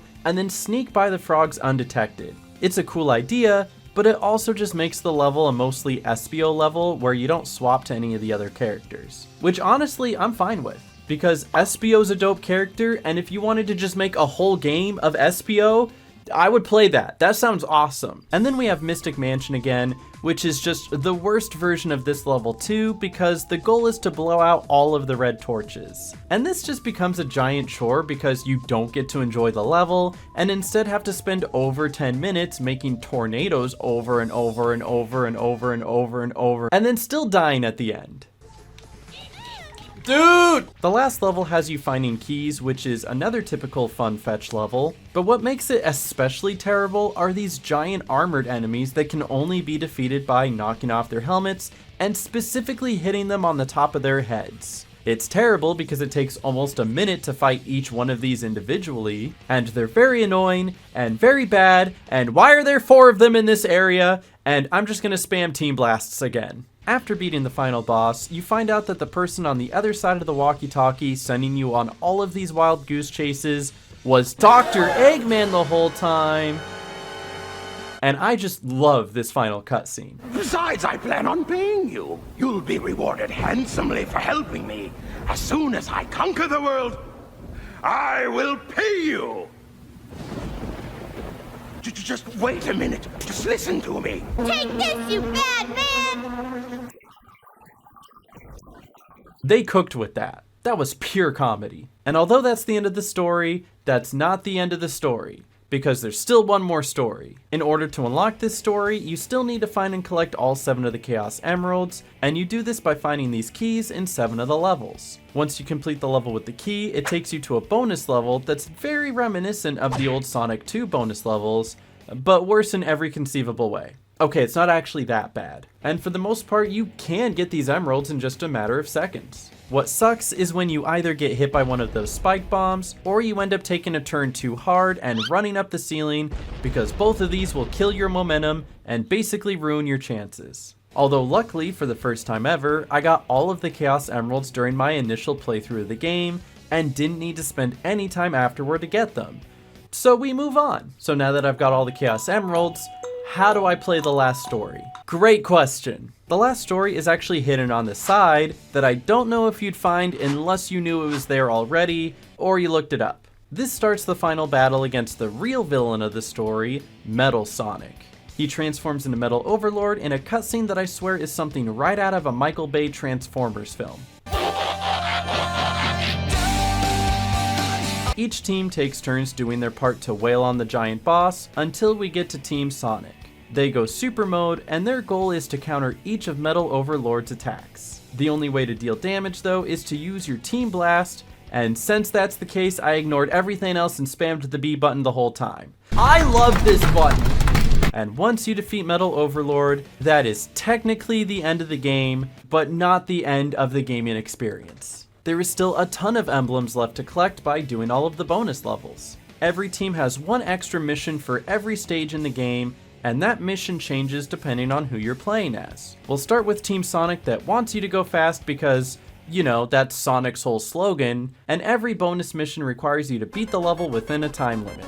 For the most part, a lot of these times hover around the 5 to 6 minute mark, which makes sense because that's a pretty healthy length for a level. But this also tells you that the developers knew that they made a few of these levels a little too long, because Power Plant gives you a time limit of 9 minutes. Granted, you can do it in like 6.5, but that's still a long level. And then I died again trying to do a ring dash. And I got through the rest of the levels without much of a problem, especially when I can do skips like this, where I skip half of the board in Casino Park. And the only one that I maybe came close with was Bingo Highway, but I still beat it with 2 seconds to spare. Team Dark Trials are a little different, as each one requires you to defeat 100 enemies in each level, and your rank on doing this is purely based on how fast you can complete it. This doesn't seem too bad because you just go fast and fight enemies, right? The problem arises when you realize that some of these levels don't have a lot of enemies in them. Frog Forest only has 50 enemies in it, so you have to do the whole level exactly twice, and that took me 11.5 minutes, which is still enough for an A rank, I guess. And the following level isn't too much better, only having 52 enemies in the level, and that one took me 10.5 minutes. Well, you gotta think as you get to the later levels, they've gotta have more enemies, right? Well, Mystic Mansion only had 76, and the final level just barely had 100. And that one still took me 12.5 minutes, and I got a B on it. To put it into perspective, in the second level, I got 100 enemies before even reaching the end, and it took me just under 4 minutes. So I don't know what that says about enemy density throughout the game, but it definitely says something about enemy density throughout the game. The Team Rose missions were actually a breeze because they only ask you to collect 200 rings as fast as possible. And as long as you don't fall off the rails on Rail Canyon, you're golden.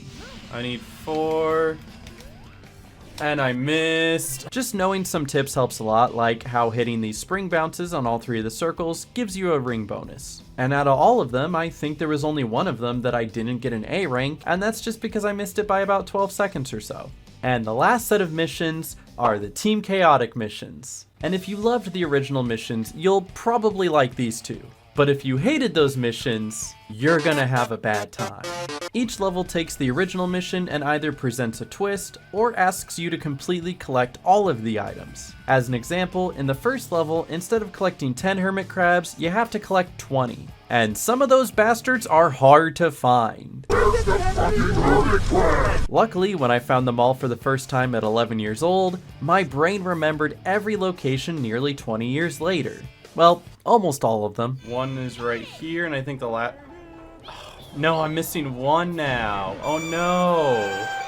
But that's okay because I did the same thing in Lost Jungle. And I think, nope, there's one right here. And now I'm just missing one. All but one. Oh, that's, you know, that's my favorite when there's all but one. Oh, I've done it again. Which I don't actually think makes it okay. Some of these get a little tough though, like finding all 20 casino chips in Bingo Highway, since the game is so old that when I tried to look up reference photos for the locations, they all look like they were taken with a Nokia phone. And then Bullet Station might be the worst offender, since some of the capsules you have to find are hidden in secret doors, behind boxes off to the side, or even down a completely alternate route that you wouldn't find if you didn't know to slow down and jump over the rail switch. Otherwise, most of the other missions are things like doing the mission without being detected, like in Sea Palace and Hang Castle, or having to do the mission within a time limit like Rail Canyon. There's even one level where you have to both not be detected and do it within a time limit, and ironically, that's one of the most fun missions. The one outlier level, which actually has a pretty unique premise, is Mystic Mansion because this time, instead of putting out all the red torches, you have to put out all of the blue torches. There's less of them, but they are in more hidden and dangerous places, which caused me to die a lot. Ooh, what happened? And again, I'm not risking any jumps. Oh, I've risked a jump and I died. Beam, I don't know what to call it, tornado. Ooh, and he's dead again.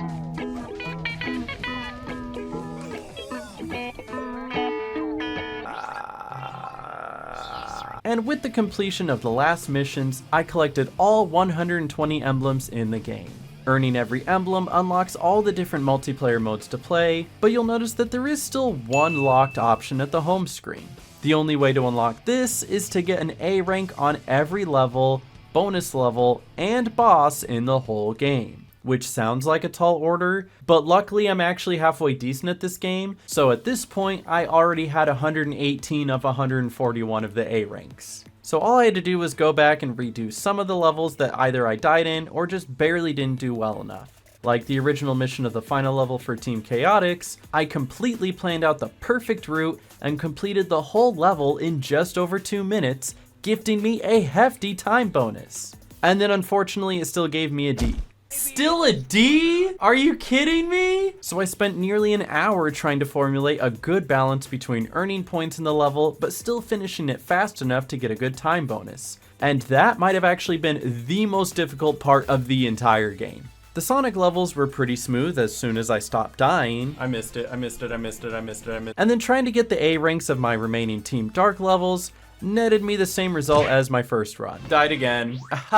I'd only missed 2 A ranks for Team Rose, so I went back and cleaned those up real quick, and that only leaves the Team Chaotic levels left. On Frog Jungle, I had to try my best to balance finishing it fast, but also getting enough points, but none of that matters if I miss the vine and fall to my death. Oh no! And the last A rank I needed was the Robot Storm boss that I missed out on by 1.5 seconds. But because I know that I can jump from this rail to hit all of these flying enemies as Charmy, instead of launching myself out of the cannon over and over again, I was able to do it a whole minute faster, granting me my final A rank, and thus unlocking this game's completion reward. And that is Super Hard Mode. Super Hard Mode is an additional story mode that takes you through every level in the game, but with tougher enemies and tighter sequences. And granted, yeah, it's much harder. Like this part of Hang Castle that would probably be a little easier if I had a better camera angle, or the final section of the last level that had 3 armored enemies all at the same time. But you know me, I just abused the Team Blast bug again. Hey, you guys enjoying this high-octane gameplay, huh? Yum. Since there's no bosses and no rankings, you can just leisurely play through it for fun without worrying about it counting towards any other completion criteria. And honestly, I think it is one of the better completion rewards in any Sonic game. And once I finished Super Hard Mode, I had officially 100%ed the game. But there's still a few bonus things you can do for fun, like the multiplayer mode that's filled with a bunch of different little mini games, and also runs at 4 FPS. They have race levels where you can race against your friend. There's battles similar to some of the team boss fights that are really cheap if one player gets their team blast, and even bobsledding races too, for some reason. But one fun Easter egg of the multiplayer mode is something that I found out on my own as a kid, and that's getting metallic skins for your characters. You can do this by holding down every button during the loading screen before you enter the multiplayer level. I was stoked to figure that out on my own as an 11-year-old. But that's also because I just had major OCD back then, and my brain would tell me things like, if you don't hold down every button on your controller during this loading screen, you and everybody that you've ever loved will die. So anyways, Sonic Heroes is a complete mess with loads of bugs and really annoying challenges, and still one of my favorite Sonic games of all time. There's definitely significant shortcuts taken with this game. The gimmick wasn't something that caught a lot of people's attention, and its less layered story doesn't do it any favors either. And that's probably why Sonic Heroes won't ever be up there with the greats like Sonic Adventure 1 and Sonic Adventure 2, but that doesn't mean it's not worth playing. I wouldn't recommend trying to 100% this game like I did, but it's definitely more feasible to do than trying to 100% Sonic Adventure 2. And at least playing through the story once is a fun experience, and it still holds that old 3D Sonic charm. So it might not be the best game from that era, but it's definitely part of what made future Sonic games into what they are now. But I'd love to hear what some of your guys' experience with Sonic Heroes is too, so feel free to tell me what you think down in the comments section below, and while you're doing that, we're gonna take a look at our next game, which is something that is very different to the Sonic franchise. Shadow the Hedgehog? More like Shadow the Edgehog, because it's so hardcore. Look at this cutscene. It's got guns, motorcycles, and edginess. And rated T for teen, because that's a real grown-up game. So yeah, about that actually. If I were to ask you what this game was rated, would you remember it being rated T or E10? Both of these images seem real, so which one is it? The answer is both actually, and it's not a Mandela effect. When Shadow the Hedgehog was first announced in early 2005, it was given a T rating by the ESRB system. And that's because before March of that year, the rating E10 Plus just didn't exist. It was around the same time that ESRB introduced the new rating, and by the time Shadow the Hedgehog was released in November of that same year, it was reevaluated to be given E10 Plus. So that's why all of the promotional art has rated T for teen in the corner, but when the game was released, all of the boxes said E10 Plus. And there is your Shadow the Hedgehog fun fact of the day.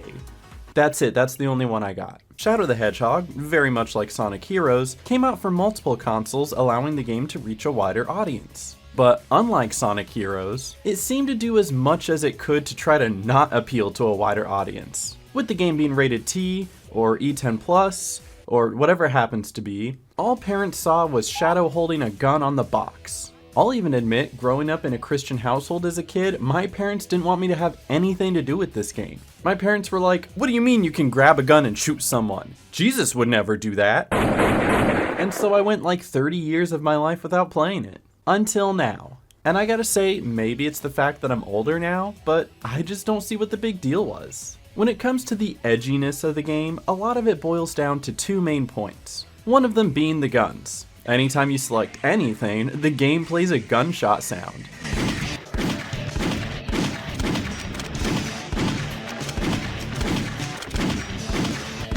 That's how gun-coded this game is. And the other main point is the profanity. I'm pretty sure someone at Team Sonic asked SEGA if they could add swearing into the game, and somehow got the green light for the word damn, and then they used that word at any given opportunity they could. Damn it. Damn you. Believe it or not, the word damn appears in this game more than the word shadow, probably. The only other word that comes up more is the word black, and maybe it's just me, but it feels kind of borderline racist sometimes. Disgusting black creatures. But back to the guns. They work more as just an equipable weapon where you can pick one up off of an enemy or out of a box, and then you can use it throughout the level on other enemies and obstacles. I think the only reason this was seen as a big deal is because there are a couple of the guns that do look and mimic real weapons. And also the fact that in a couple of the levels, the game allows you to shoot at the gun soldiers. Otherwise, I'd say probably 90% of the game, you're either shooting at robots or aliens. And ain't nobody gonna have a problem with shooting robots and aliens. Other than maybe robots and aliens, but the other half of the weapons are pretty tame. You get weapons like little laser guns, some type of sword, or an actual chicken gun. Fun fact, this chicken gun is actually a reference to another game made by the Sonic team in 2003 called Billy Hatcher and the Giant Egg. In that game, you use an egg to roll over things, expanding the egg until it hatches. Similarly, when using the chicken gun in Shadow the Hedgehog, you can suck up enemies, boxes, and rings to fill up the chicken until it bursts open and gives you an extra life. And here I thought I didn't have another Shadow the Hedgehog fun fact. But that's it, just those two. So now that we've got all of the stigma out of the way, let's dive into the actual fundamental gameplay of the game and see if it's any good. But where do we start? There is so much to know about this game because it's so different. But let's start at the beginning. The very first level. You jump into Westopolis as aliens are dropping down and the city is running amok. And Shadow arrives to either save the city or help destroy it. And this will be a theme through many of the levels. In either corner, you see two different scores. One of them is your good score and one of them is your evil score. Those scores are dependent on which enemies you defeat in the levels and which objectives you follow. You fight the aliens, your good bar goes up. You fight gun forces, your evil bar goes up. If you fill one of the bars, you get an ultimate ability that is geared towards that power. For instance, the evil bar gives you this explosion that blows up everything on screen while also making you invincible and giving your gun unlimited ammo. And then the good power-up will boost you through a section of the level until you get to a safe area, whether you like it or not. Oh, it did take me through the ring.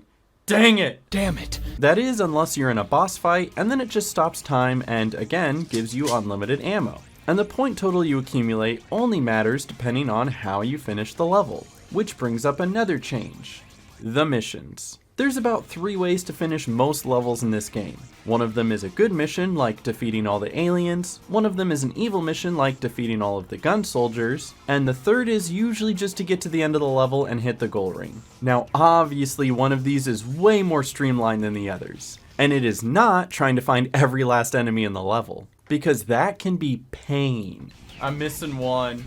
Uh-oh. However, one new feature that they added that makes this slightly less tedious is that from any checkpoint in the level, you can then transport yourself back to any other checkpoint that you've already hit. So if you know that you need to go back to the middle of the level to get one last collectible, you can get to it quickly and easily. But if there is one more hidden alien somewhere and you have no idea where it is, it's not as helpful. Of course, these missions change from level to level, and some of them are a lot better than others. But you can think of it this way, the entire game is essentially the Team Chaotic levels from Sonic Heroes, just with some much worse missions here and there. Also, speaking of Team Chaotix, it's all a Team Chaotic, let's go! The good news is, because there are multiple ways to finish a level, you can just avoid the annoying, less fun ways. The bad news is, some levels only have annoying missions, and you will eventually have to do all of them in order to get 100%. And you do not want to go for 100%. But I'll get to why later, stay tuned. The reason why there are different level requirements is because depending on your path, you can weave your way through different level routes, expanding the story in different ways, and even getting alternate endings depending on your good and evil choices. It's a lot like the game Fable,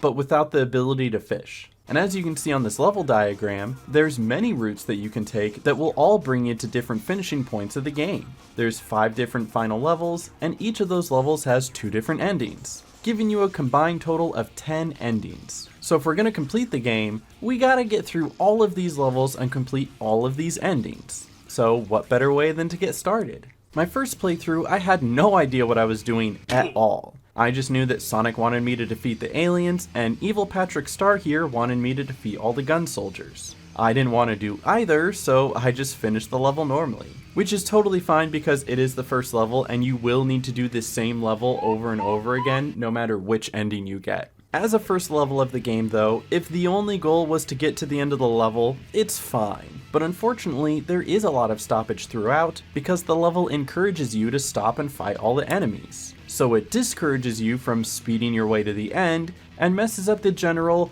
gotta go fast nature of Sonic games. But it's not a Sonic game, it's a Shadow game, so it's okay, right? But let's take a look at the next level. Glyphic Canyon has you run through some ruins during some freak tornado where you have to weave around enemies and dodge boulders. You can either activate all the jewels for Black Doom, defeat the aliens for Knuckles, or get to the end of the level normally. Having run through all of these missions, none of them are that bad, and this level is pretty fun no matter how you're trying to complete it. And I'm genuinely glad that there are still some fun Sonic feeling levels in this game. The next level is Cryptic Castle, where you can either help Eggman light all of his candles, help Amy find cream and cheese, or just get to the end of the level. Again, none of these are especially terrible, and the level is also a pretty good time. But it did take me too long to realize that none of these chows in this big room are cheese, which I didn't discover until after I punched each and every single one of them. Oops.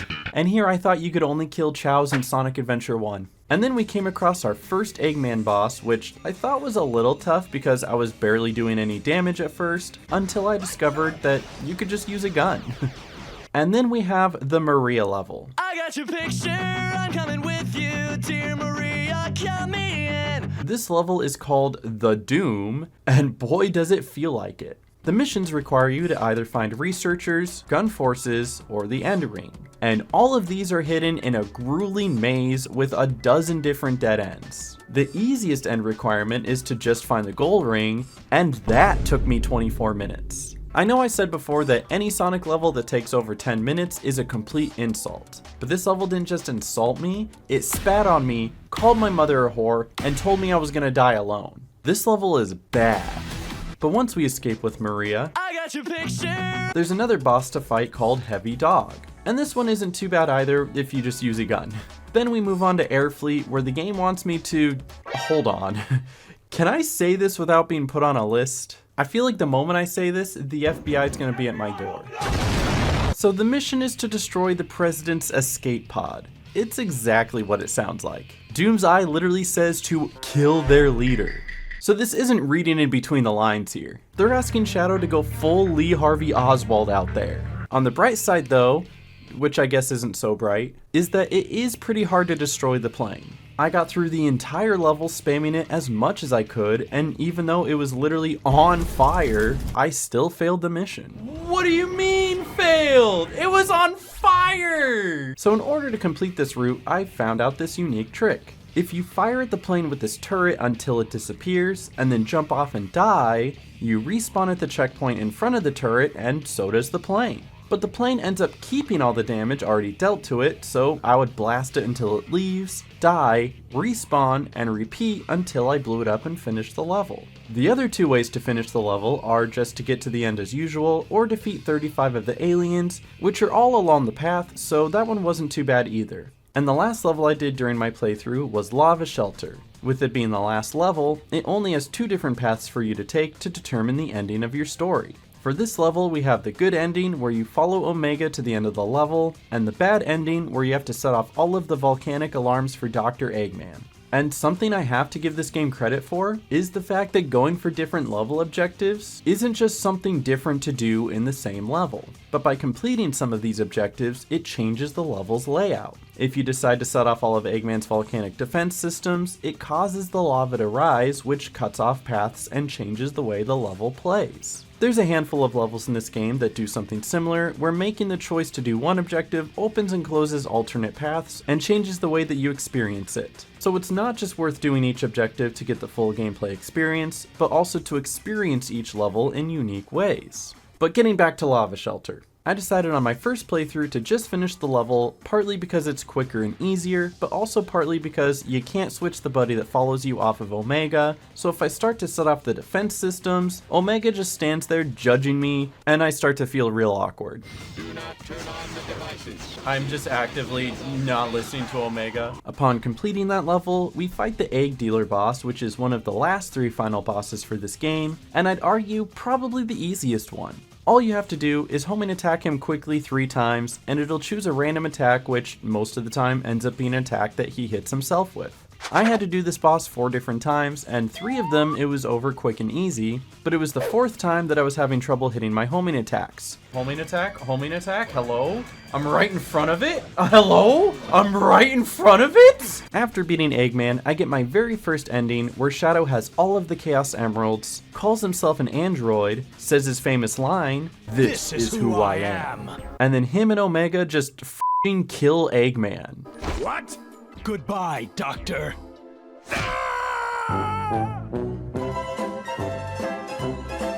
And then for the first time ever in a 3D Sonic game, you can skip the credits! I'm so happy, this is the best day of my life!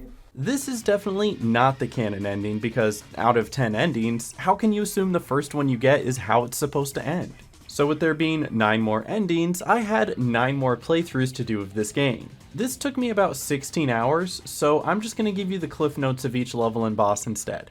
If you do the evil ending of the first level, it takes you to Digital Circuit, where you meet Rouge the Bat, and every voice line from her sounds like she's only getting paid a nickel and a Nature Valley granola bar to be there. That beam of light will let us get down safely.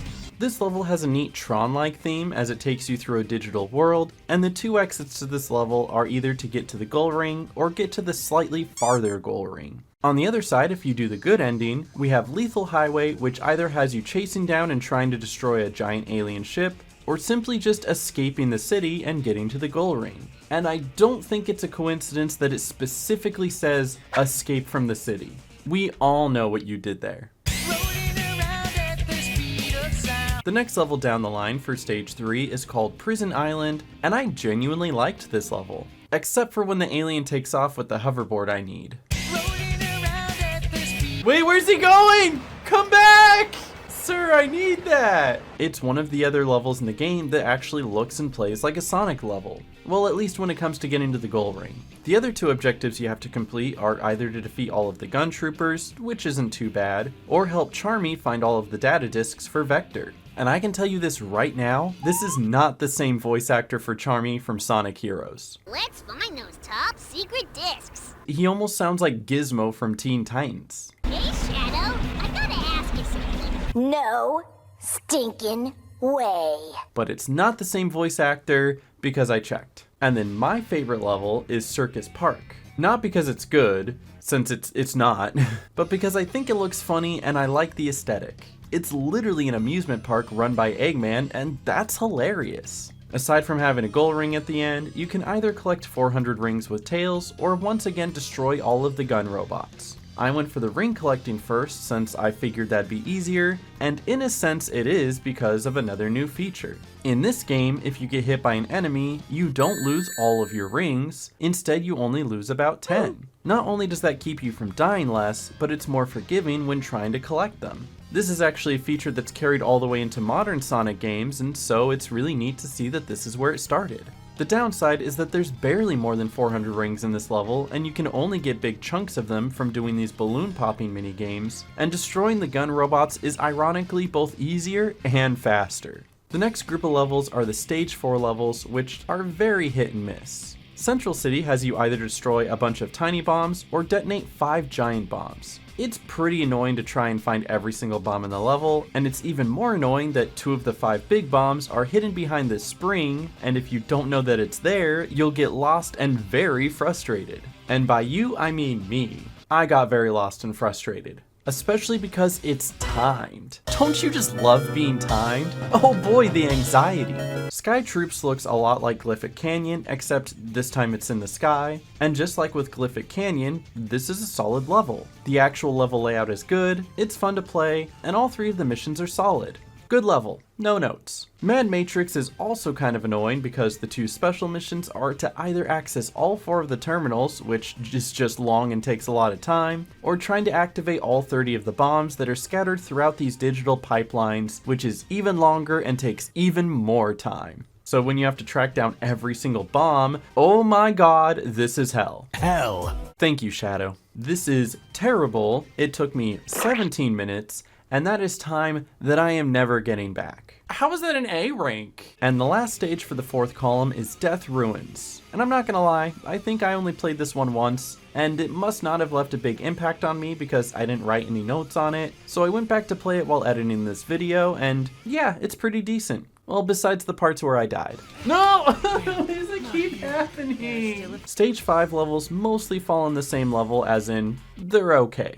The Ark level isn't offensive, it's just not great. Iron Jungle is decent in 2 of the 3 missions, just don't try to defeat Eggman's airship because this thing has more health than a Persona final boss. Space Gadget splits itself into 2 different routes, depending if you try to destroy all of the defense systems, in which case this level will take you over 10 minutes, or you can just race Sonic to the end, which you can do in 3 or 4.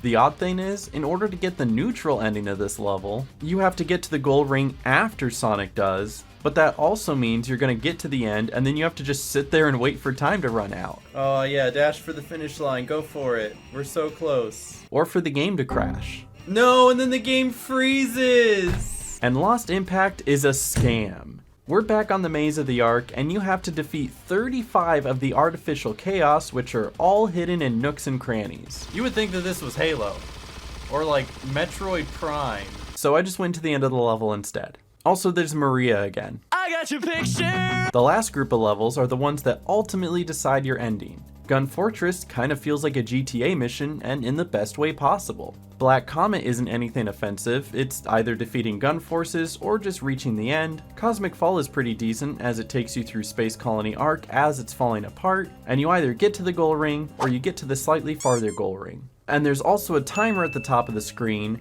that means basically nothing because there's no way this level should be taking you 15 minutes. And if it is, maybe you should try an easier game. The final level is Final Haunt, which is another fun dynamic level that either has you reach the end or activate defense switches. Each defense switch closes one pathway and opens another, so it's absolutely worth going for both exits since the level plays 2 completely different ways. And you have to finish it both ways in order to get both of the endings, so there's no reason not to.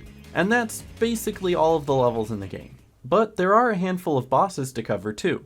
A few of the middle game bosses are interesting, like Black Bull, which is a giant alien with one eye that weirdly reminds me of a pug. There's one version of the fight where you're on a street, and another version where you have to fight him while on a grind rail, and in both cases you can simply just stop time with Chaos Control and spam him in the eye. There's also Blue Falcon, which is basically just Heavy Dog again, but blue, and also just easier to defeat. And then there's another form of the Egg Breaker, but it has a couple turrets this time that you can use to literally annihilate his health bar, and then finish the whole boss in like 30 seconds. But what's really funny about these middle of the pack bosses is that there are different paths you can take through the story, where you can literally avoid every one of them completely. So if you only played the game once and just went on a very specific path, you wouldn't have even known that they existed. You can literally get to any ending in the game without doing any of these bosses. Then there's 3 different final bosses. There's the one mentioned earlier, the egg dealer, and then 2 more throughout the different endings. Some of the evil endings have you fight against both Sonic and a gun robot called Diablin, that I might not have pronounced correctly and I'm very sorry about that. And this is easily the worst fight in the game. Not only because Sonic is constantly harassing you for some reason, but also because this robot always has his shield up, and the only way to hit him is to have him bring down his shield for a second and deal inches of damage at a time. It's incredibly painful, and the only way I found to make it tolerable is to use the Chaos Blast to deal some damage, and then use the infinite ammo to wail on him. And that only works sometimes. The other final boss is for the good endings, where you fight Black Doom. It lies somewhere in the middle of Egg Dealer and Diablin, where it's not incredibly easy, but not incredibly hard. And it makes sense that the good endings require you to defeat the aliens to save the planet, but at the same time, I'm gonna miss my gothic Patrick Star.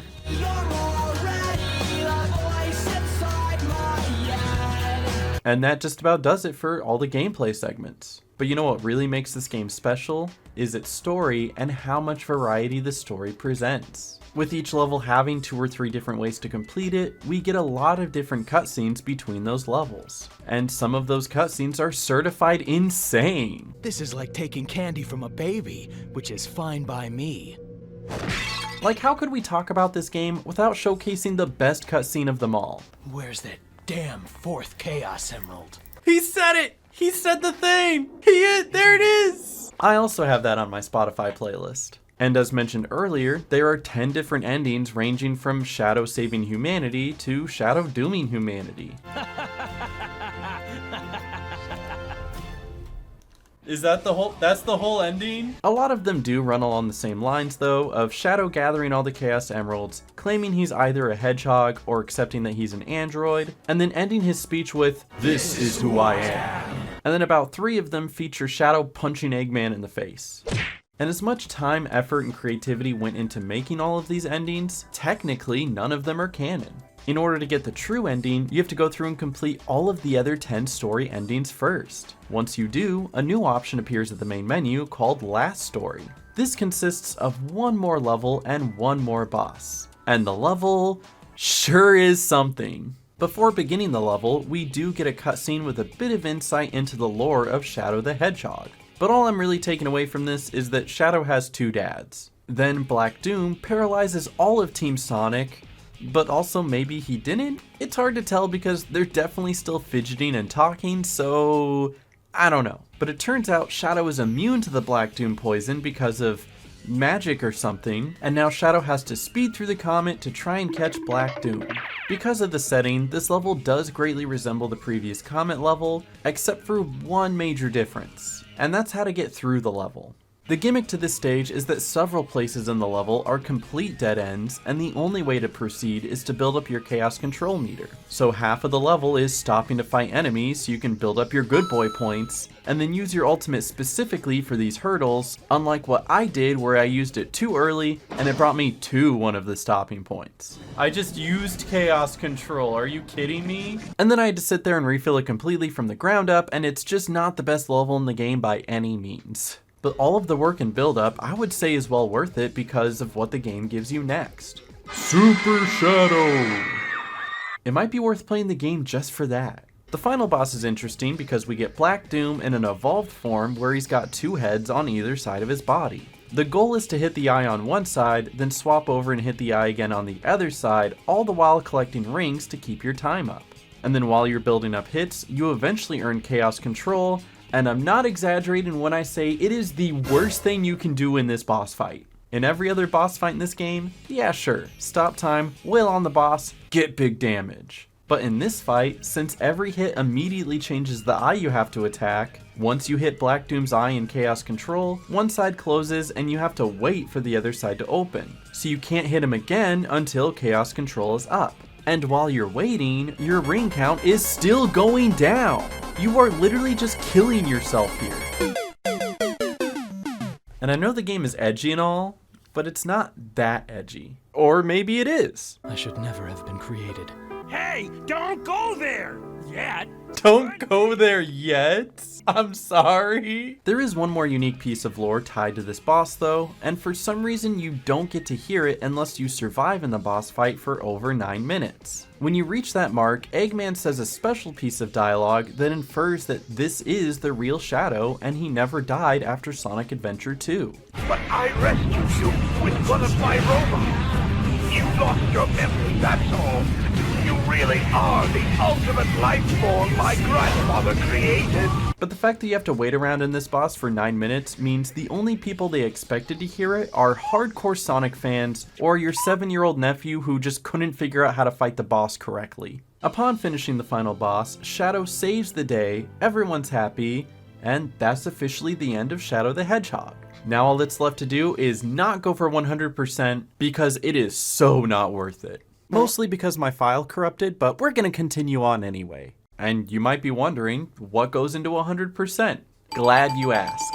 First of all, there are some collectibles. There's 5 hidden keys in each level, and if you find them all, it opens up a secret door in that level. These doors don't actually add much to the game, usually it's just a vehicle or a weapon inside, but you do it because it's there and you don't technically get 100% without it. Well, that's not too bad, I guess, but there is more. Not only do you have to unlock and finish every level in the game, you also have to finish all of the missions for each level too. And some of these are painful and not worth it at all. Like, there's a reason I skipped over some of them while going through the stories. But it doesn't stop there, because now you need to get good at doing each of these level missions, since each individual exit on every level gets its own rank. So you have to get 2 to 3 different A ranks for every single level in the whole game. If for some reason you do put yourself through all of that pain, you're rewarded with Expert Mode, which, similar to Sonic Heroes, is a hard version of the story and can be a cool completion reward. And low-key, this might be the most definitive way to play the game because of the fact that you go through every single level and it eliminates most of the different mission criteria. It's a more linear experience and it might actually be the best way to enjoy this game. But unfortunately, it's everything that's required to unlock it that kinda makes it not worth getting. But let's say you do that and you complete hard mode. Then it's 100%, right? Right? No! Because the game has one more curveball to throw at you. Each time you finish a story, the game keeps track of what level route you took to get there, going from stage 1 to 2, 3, 4, 5, 6, and then your ending. Each route is assigned a number and then added to a library. So to fully fill up this library, you need to go through every possible level exit to get every possible ending and complete every route in the game. So how many routes are there total? Couple dozen maybe, right? Try 326. You have to beat the game 326 different unique ways in order to fill that library. And what do you get for all that? The sense of accomplishment and maybe a pat on the back from your mom. So yeah, I didn't end up going for the full 100%. But can you blame me? I don't think anyone else should either. But at least doing the 10 endings and getting the true ending was a fun gaming experience, and that I do recommend to people. The last thing this game has to offer is a minimal multiplayer mode, which is very minimal. You can choose from 6 different shadow skins, and the only game mode available is a 1v1 fight with only 3 different levels you can play on. And it doesn't matter which level you choose, because all of them will play the same Radical Highway music while you're on them. This can't be. I won! Which is an odd choice because that song doesn't appear anywhere else in the game. But that's pretty much everything in the game. So I didn't hate this game by any means. Yeah, it's a little cringe how much it tries to push its edginess with some of the guns and the swear words. And a couple of the levels are tedious, confusing, and have horrible mission criterias. But if you remove that, it's a pretty fun game. It's got some good level designs and unique gameplay. Well, at least for that time period. I did notice a couple of things about it, like how the homing attack acceleration is much slower, so the game can feel sluggish at times. And then at other parts, whoever your buddy is will acknowledge that the enemies in front of you are keeping you from proceeding, and then the moment you destroy them, your buddy gets mad at you for killing them. Kinda have to attack the soldiers, door doesn't open otherwise. Get your head out of your butt, Black Doom. The one good feature that I liked is that if you end up taking one of the rings from a ring dash, it still leaves a ghost ring there for you to dash off of.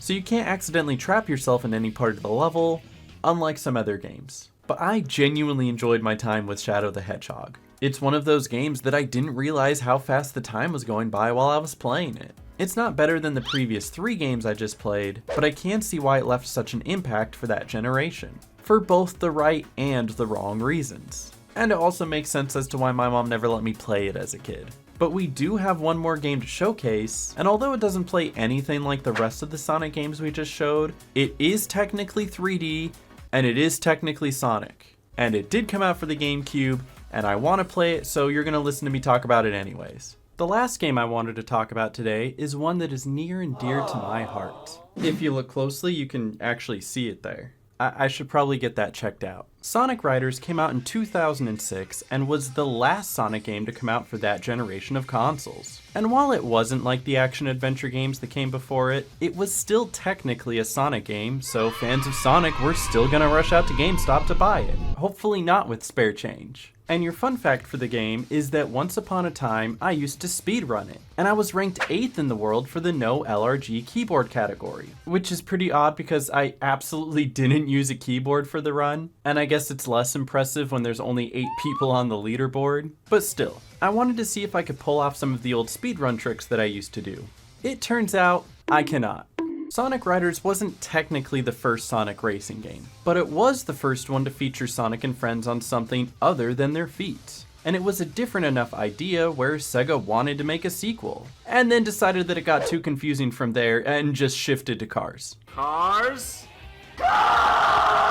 And although Sonic Riders does have some comparable features to other racing games, it does have some of its own unique qualities that helps it stand out. With the main transportation being a hoverboard, the vehicle runs on an air supply which can be measured by the gauge on the side of the screen. This gauge slowly goes down as you move, and will move down significantly if you boost. So a large part of the game going from race to race is managing your air. If you run out of air, your character will have to hop off their board and run, which will slow them down tremendously. Which actually doesn't make sense to me because wouldn't Sonic technically be faster on his feet? If I'm reading this right, the fastest you can go on the board is 250 units. And in the best case, that's 250 miles per hour. And since Sonic is known for breaking the speed barrier, that means he can reach speeds of over 767 miles per hour. So he is severely handicapping himself here. But if you do run low on air, there are several ways to earn it back. There are capsules scattered throughout the courses, and some of them may grant you air back. There's also ramps all over each track that you can jump off and do tricks, and the more that you charge your jump, the more tricks you'll be able to complete in the air. And a hidden bonus with ramps is that if you hold up or down while going off of a ramp, you get more distance towards that direction. Not only is this better for staying in the air longer to do more tricks, but there are several alternate routes and shortcuts on each track that can only be reached by having a full jump and pointing the right direction.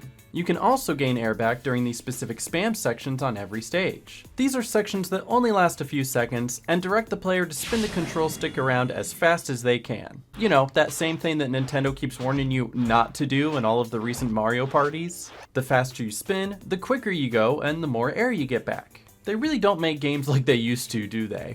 I miss being encouraged to just tear up my palm to beat my opponent by half a second. Another way to gain air back is to level up.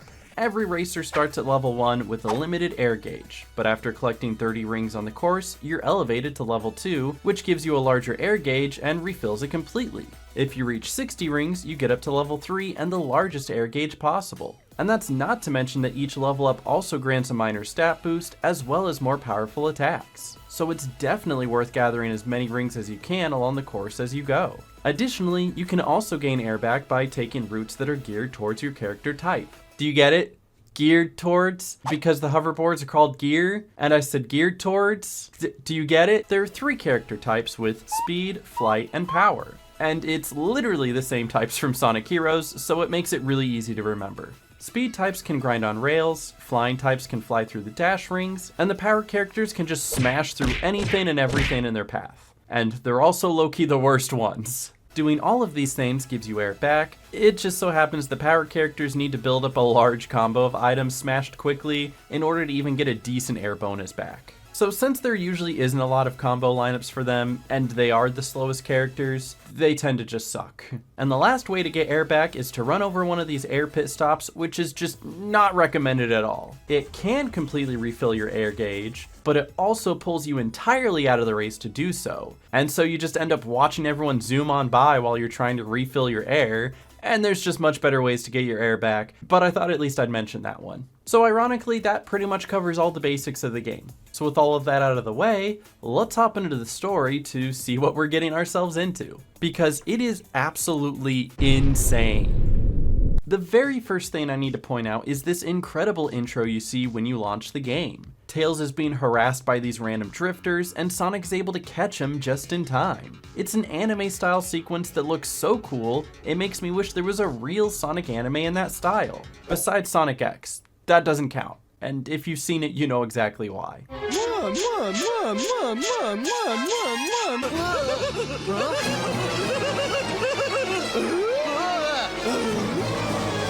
The actual story is split up into two different sequences, one for the heroes and one for the villains, though only the hero's story is available at first, so we'll just go with that one. We open up with a 3D cutscene that looks better than any other Sonic game that's ever come before it. Like, they really stepped up their game to make this cinematic look gorgeous. Sonic and friends witness our new villains, Jet, Wave, and Storm, stealing a Chaos Emerald and fleeing the scene, but not before Knuckles packs a quick punch to knock one of them off their board. Sonic then decides it's in his best interest to try to chase them down and get the emerald back by riding the hoverboard that they left behind. Once again, can break the sound barrier, but is still choosing to ride on a levitating snowboard. Unfortunately, they get away, but even more unfortunate is the drop in quality that the cutscenes take after this one is over. We learn that Eggman has a sudden interest in these hoverboards and is holding a Grand Prix with every contestant putting up a Chaos Emerald for collateral. And the winner takes it all. I mean, it's very clearly a trap, right? Like, we all know that this is a trap, but I guess we'll just feed into it anyway because we wouldn't have a video game without it. The first race has Sonic and Metal City competing in his qualifier up against a bunch of Eggman robots. And I gotta say, I know it's the first stage in the game, but this level is awesome. I love the aesthetic, the flow, and the length. Just try not to get overzealous and cross the starting line too early. Before the next race, we meet up with Amy Rose, arguably the worst aspect of this game, and potentially why it only scored a 55 on Metacritic. Not to say that Amy is the worst character ever, and I know I've made it seem that way throughout this video, because I do know that she's had her moments and appeared in some really cool Sonic games. But it's hard to like her when she's saying stuff like this. This way, I'll be able to keep my eyes on you. Ugh. This is also our official introduction to Wave, and this may be the only character in the history of characters to ever make me say, I'm not a furry. But please don't hold that against me. I don't think my family would look at me the same way. And after we get some quick lore about the Babylonians, we start stage 2 with Tails as he races his qualifier against Eggman's robots too. Splash Canyon is another solid track with good spacing and shortcuts, and you just can't beat literally riding on a rainbow. Okay, maybe you can. The next race is Egg Factory, and definitely one of the tougher races since it's the first one where you go head to head with one of the villains. And in this one, you have to come in first place. You race as Knuckles and you have to go against the other power character, Storm. What specifically makes this race suck is that you have to play as a power character, and the power shortcuts they're not good. Though on the flip side, there is a split at the end of the level where you can take a shortcut that saves a solid 15 seconds per lap, and you can beat second place by over a minute. I do think one of the major downsides of this map is that the mini-map just looks absolutely confusing. Like, what is going on here? How can you tell who's in the lead? Then after a bit of light taunting with Jet, we have our fourth race. Green Cave has Tails vs Wave in a bit more of a lackluster track. And the only thing that really makes it memorable is the fact that there's a giant centipede that just kind of dominates the whole race. Centipede. And the final stage of the Grand Prix is Sand Ruins, which I would definitely put up there as one of the better levels, even if the audience does look like the cutout characters from Toontown Racing. It's all of Team Sonic in a race against Jet, and although the requirement is to beat Jet, you have to get Sonic to come in first place specifically. For some reason it's not enough to have Tails or Knuckles win, and I can't imagine why. Honestly, it probably has something to do with Sonic's massive ego. But on the final lap of the race, even if you get the bow notched all the way back, the game doesn't let you go through the shortcut over the ruins. Instead, you get sent into a cutscene where Wave and Jet cheat to steal the victory away from Sonic. This would have never happened if we let Tails win. No! And then Jet pulls out the Tesseract from the Avengers, which only further provides support to my fanfiction theory that Jet is just another low-key variant. I mean, look at him. He's green and everything. Using the Chaos Emerald, Jet raises Babylon from the sand, and everyone heads on over to try to be the first one to grab the treasure. Look at this dude on his tiny little scooter. We then have one final race of the hero story through Babylon Garden, as Sonic proves he's the fastest once and for all, even though he could have easily done that without the hoverboard. And as goofy as the story is, this ending cutscene feels like it's something right out of Sonic Boom. Darn! Damn it. But with that, we've completed the hero story. And you can skip the end credits again! Let's go! I'm so glad they're making this a trend! Finishing the hero story unlocks the Babylonian story, where we get to experience everything we just witnessed from the villain side. And from the very first cutscene, we discover that maybe they're not the evil masterminds we thought they were. Why'd you burst in here anyway? An egghead? Egg salad? No. Basically, we see that Eggman approaches them and proposes the idea of the Grand Prix, and Jet's just like, yeah, we're in.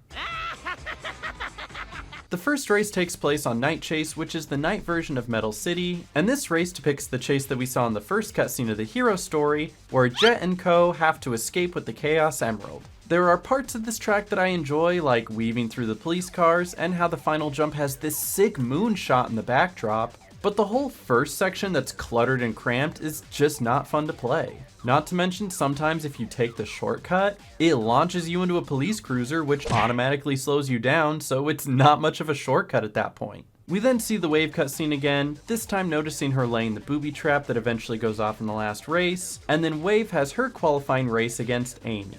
And I have never felt so great about beating Amy. I don't think that Red Canyon is a bad track, it's just bad for fly characters. Otherwise, it's pretty solid. Next, we see the aftermath of Storm's loss to Knuckles, which gives us one of the better cutscenes in the game, where Storm learns to spell the word suck. Your skills just suck. What? Suck? S-U-C-K, suck. But the next race isn't technically a race story-wise, because Jet asks Storm to break into Eggman's base to try to find information, and we just play it as a race because, well, it's a racing game, so everything's a race. Ice Factory is definitely better than Egg Factory, not just because the colors are nicer and I can actually see, but also because the routes and shortcuts are more fulfilling to take. We're then cut to a conversation between Wave and Jet, which gives us the most early 2000s woman stereotype that a video game could do. Understand, but you...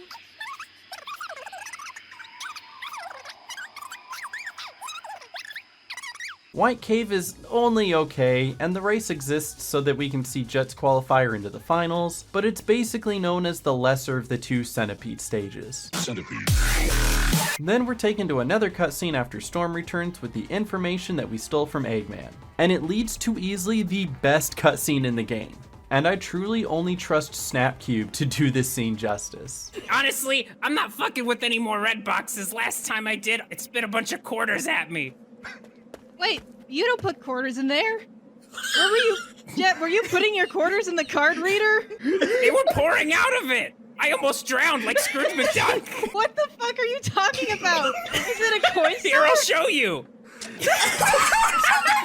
Dark Desert is the last race of the Grand Prix, and it's time to play as Jet in a 1v3 against Team Sonic. And I genuinely do love the look of this level. I just don't like the weird quick jumps at the beginning of the stage, but otherwise it's pretty dope. I just don't remember this race being that hard. Like, why was this a close race? And then we all know what happens next as Babylon rises, and the game figures you know this already, so instead of letting you experience it again, they just tell it to you as a news update from an Omachow. The final race takes place on Sky Road, letting us see what happened to the rest of the group while Sonic and Jet were duking it out over in the hero story. The answer is not much. Though I do like this level more than Babylon Garden, it just kinda sucks as a fly character, but mostly because I missed the fly shortcut on all 3 laps, and I don't want to talk about it. Unlike the hero story though, this story doesn't end here. We have one more race to do in the form of a boss fight. And how do you even do a boss fight in a racing game? Great question. You add in a giant genie and require the player to boost into his magic lamp 3 times to win. And then you also have to come in first place. It's not hard by any means, and the genie just kind of looks like a knockoff gargoyle, but completing this race is what finishes the Babylon story. The game discovers the real treasure of Babylon, which turns out was not the friends we made along the way, and we get a mystical magic carpet. But suddenly, there's Eggman with a gun to try and steal it. And I don't think I'm ever gonna understand his dialogue here. He first talks like he's very impressed with the carpet, but then 180s into being flustered. It's amazing. The carpet's rich texture is a sight to behold, and the way it feels is extraordinary. This carpet will be in high demand from all around the world, but what's this? What's this? I can't believe I just wasted my time for this piece of junk! Was he being sarcastic at first? Is he just bipolar? Actually, you know what? It would make a lot of sense if Eggman turned out to be bipolar. Finishing the story grants you the magic carpet as the ultimate gear. And I tried it out and, I mean, yeah, it's okay, I guess. But honestly, not worth the hassle. And we get one final well-rendered cutscene where Sonic and Jet cross streams in a super cool slow motion montage moment. And that's officially the end of the Sonic Riders story. But the fun doesn't stop there. Or does it? I don't know how much of the following is going to be considered fun. And the reason for that is because I think at its core, Sonic Riders was always meant to be a multiplayer experience. Not too many people play Mario Kart alone because it's always more fun with a friend. And as a kid growing up, I always spent the most time on this game when a friend came over and we did split screen races. And this is also why you don't unlock most of the characters, tracks, and gear until after you beat the story. These bonuses are incentives to do the story, but the main focus of the game has always been playing together. In my opinion. Maybe I'm wrong. Let me know in the comments. But there is still more to unlock, so I'm gonna go do all that. There's a series of missions to complete on every track, but in order to do that, we need to unlock every track. The 2 hidden tracks can be unlocked from winning a gold medal in the Grand Prix mode. So you're essentially replaying the story races again back to back with no retries, but on the bright side, you can choose your own character and gear to do so. My personal favorite is to use Wave with the grind shoes. But while we're here in the black market, can we just take a look at this Chow that's all dressed up like he's about to cut someone? I love him so much! But being able to utilize both speed and flight shortcuts helps a ton in the Grand Prix races, since I can chain together a grind rail into a flight ring and then drop off past the ledge to save a good amount of time each lap. But if you've ever done these Grand Prix races before, you know that there's always one CPU that just for no reason turns out to be incredibly good out of nowhere. Like, although I was hitting every shortcut in Egg Factory, Storm came in behind me by only 4 seconds. And in the last race, Cream was on my ass. Wait, hold on, pause, hold on. Getting the gold requires you to get first in just about all of the races, and winning the Hero Grand Prix rewards you with SEGA Carnival, arguably the best track in the game. It encompasses everything SEGA, from Billy Hatcher and the Giant Egg, to Knights, to Super Monkey Ball. There's legit a shortcut you can take where you hop into Crazy Taxi and it drives you around the block and you hop out and keep racing. What's not to love? Now just to do the same thing with the Babylonian Grand Prix, which went pretty smooth the whole way, doing the same strategy as before, but also once again, why are all the CPUs so good? I only won by a second, like dog. Chill. Completing this Grand Prix unlocks the night counterpart of SEGA Carnival with SEGA Illusion. Though not as good as SEGA Carnival, it still has a really unique theme covering a lot of SEGA franchises. And there's even a funny part at the end with all of these boost pads that zip you around. But now with every level officially unlocked, it's time to get into the missions. The missions are broken up into different sections, starting with the Storm missions covering all of the hero levels. The premise is that Storm is meant to carry out a mission, but you get to play as someone from Team Sonic who tries their best to mess up his plans. There's 5 missions for each level, each with their own challenges, and you have to go above and beyond each of the requirements to earn a gold medal. The first mission in each track is always to do tricks. This means you need to capitalize on every ramp and ledge that you can find to do as many tricks as possible to gain points. Though if you missed out on just one ramp in a level, you probably missed your opportunity for gold. The second mission is to gather collectibles hidden on the track, and you get the gold for collecting every single one of them in one go. About half of the collectibles are just along the main line, so they're not easy to miss, but in order to get them all, you have to make sure you're utilizing every shortcut, such as the speed rails, the ring dashes, and launching yourself off of ramps to get to the alternate pathways. It's honestly a great way to be able to teach yourself how to do a lot of these tracks fast by finding all of the optimal routes. The third mission is always a time trial. This is a Sonic game after all, so you gotta go fast. Typically, there are extra obstacles on the track that make it a bit more difficult to go the optimal route, but getting the gold is pretty lenient if you just don't go running into everything. And then the fourth and fifth missions for each level tend to vary across multiple different goals. One is to play as a power character and smash as many objects in the level as you can. Some of these levels have a specific amount of items to smash, so you have to make sure that you get them all. But it is nice, like in the first level where you have to smash cars, and there's a ton of traffic driving around, so hitting any of them counts too. It makes it a little bit easier. Now on the other hand, what makes this really annoying is the egg factory level. There's 15 total robots you have to smash to get the gold, and if you take all of the shortcuts and ramps that you normally take, you end up with 10. And then you wonder, where the hell are the other 5? I have searched every inch of this bastard. Where are they? As a kid, I think this took me weeks to eventually figure out because there is one more secret to this level. There's a weak wall towards the end of the level that you can only break open as a power character that takes you through a whole alternate route. And that's where the last 5 robots are. And the only clue to even hint that this wall is breakable is that the sign is a little crooked. I don't know about you, but that is not obvious to me at all. You think I'm looking at the signs while I'm racing? And of course, just because you take the shortcut doesn't mean you're guaranteed to hit all the robots. But the weirdest part about that shortcut is that it's not even faster. If you're doing a regular race, going to the left to take the first lift is infinitely quicker. So why does this even exist? I'm pretty sure they made it, realized that it's not really a shortcut, then decided to hide the robots there for the mission just so that it can get some use. But most of the other missions aren't as bad though. There's a mission that wants you to hop on a bunch of grind rails, and then similarly there's a mission that wants you to fly through a bunch of dash rings. And those are fine, and I get most of those on my first try. There's a couple more special Knuckles missions, like having to catch up and hit a car or robot, and the time you get is based off of how fast you catch up to it, rather than how fast you finish the lap. So those are nice because they give you the ability to reset right away if you don't get it in the first few seconds. And then there's another one where you have to get a power combo of 7 in a row by dashing through and punching a bunch of objects. Once again, there's usually one at the beginning, so if you don't get it right away, you can just quickly reset. And that covers all of Storm's missions, which were pretty simple, and I finished most of them right away. Then we have the Wave missions, which are very similar to Storm's, but instead are on the Babylonian tracks. And also now there's a bunch of bombs on the course for some reason. The first 3 missions for each track stay the same, but there are some new goals introduced for the 4th and 5th. One mission asks you to stay over a certain speed, and if you drop below that speed, you lose. Which is basically the same premise as that one movie with the bus. Man, Keanu Reeves looked so young there. And now he's playing Shadow. It's crazy how that goes full circle.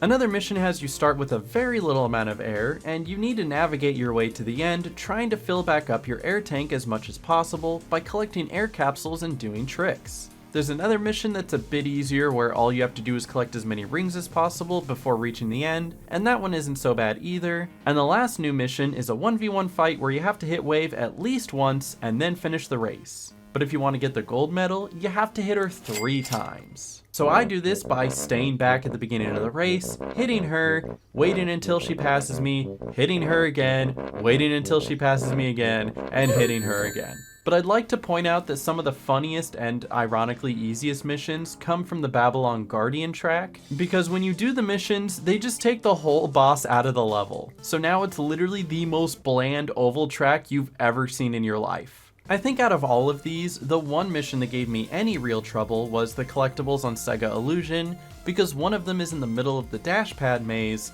and I don't remember the specific dash pad to get me to the center, so I just ended up jumping over all the pads to get it. But after getting every gold on every mission, we're not done yet. Because now one more set of missions opens up, the jet missions. These missions are meant to be the hardest since every one of them requires you to do one of the previous missions, but then also beat Jet to the finish line. As if the time limit at the top wasn't enough, Jet can still finish the race first and you'd still lose. On the bright side, there is only 20 of these missions total, where both Wave and Storm had 40 missions each. There's 100 missions in this game. That's a lot. That's not worth the time, don't do them. But finishing every mission and getting every gold medal gives a ton of unlocks. This includes 3 new characters, Knights, Ai, and Ulala, who are all franchise figures from older SEGA games. You also unlock a Chaos Emerald to use as gear as well. It can only be equipped by Sonic, but using it turns him into Super Sonic, giving him the highest stats in the game. The only downside is that it uses up rings instead of air, so you might not hold on to being super for the whole race, or even the first lap. You may notice though that even after I 100%ed the game, I am still short 2 characters. These 2 are Eggman's green and red robots, and they can only be unlocked through playtime. And since I beat everything in about 6 to 7 hours, I had to leave the game on to unlock the last 2. The green robot takes 20 hours of gameplay, while the red one takes 50. Luckily, the game doesn't stop if you're losing, or even if you haven't started the race at all. So I literally started a race, didn't move, and just left it there. Overnight. For 2 days. But with those 2 unlocked, I now have all the characters, essentially giving me the pure 100%. Aside from buying all the gear, I don't have the rings for that. But Sonic Riders is a ton of fun though. It was obviously made with being more of an arcadey type game to play with friends, which is why the story is so short and you can't even use any of your unlockables in the story. It saves a lot of these for post-game where you can enjoy them more with company. They also filled this game with a ton of different modes to try out, like the King of the Hill mode, where you have to hold on to the Chaos Emerald for as long as you can, while passing through rings and scoring points. There's the Battle mode, where you speed around a ring trying to knock out other players, and a Tag mode, where you have to share your air with another racer and strategically conserve it until you both cross the finish line. However, all of these modes just tend to be a little gimmicky, and none of them can measure up to just the standard race mode. But that standard race mode is where the game shines. It's nothing too complicated, it's easy to pick up, and it's a fun pastime to play with friends. Just don't bother going for the 100%. But still, I had a ton of fun. This is one of the Sonic games from my childhood, and it'll always have a soft spot in my heart.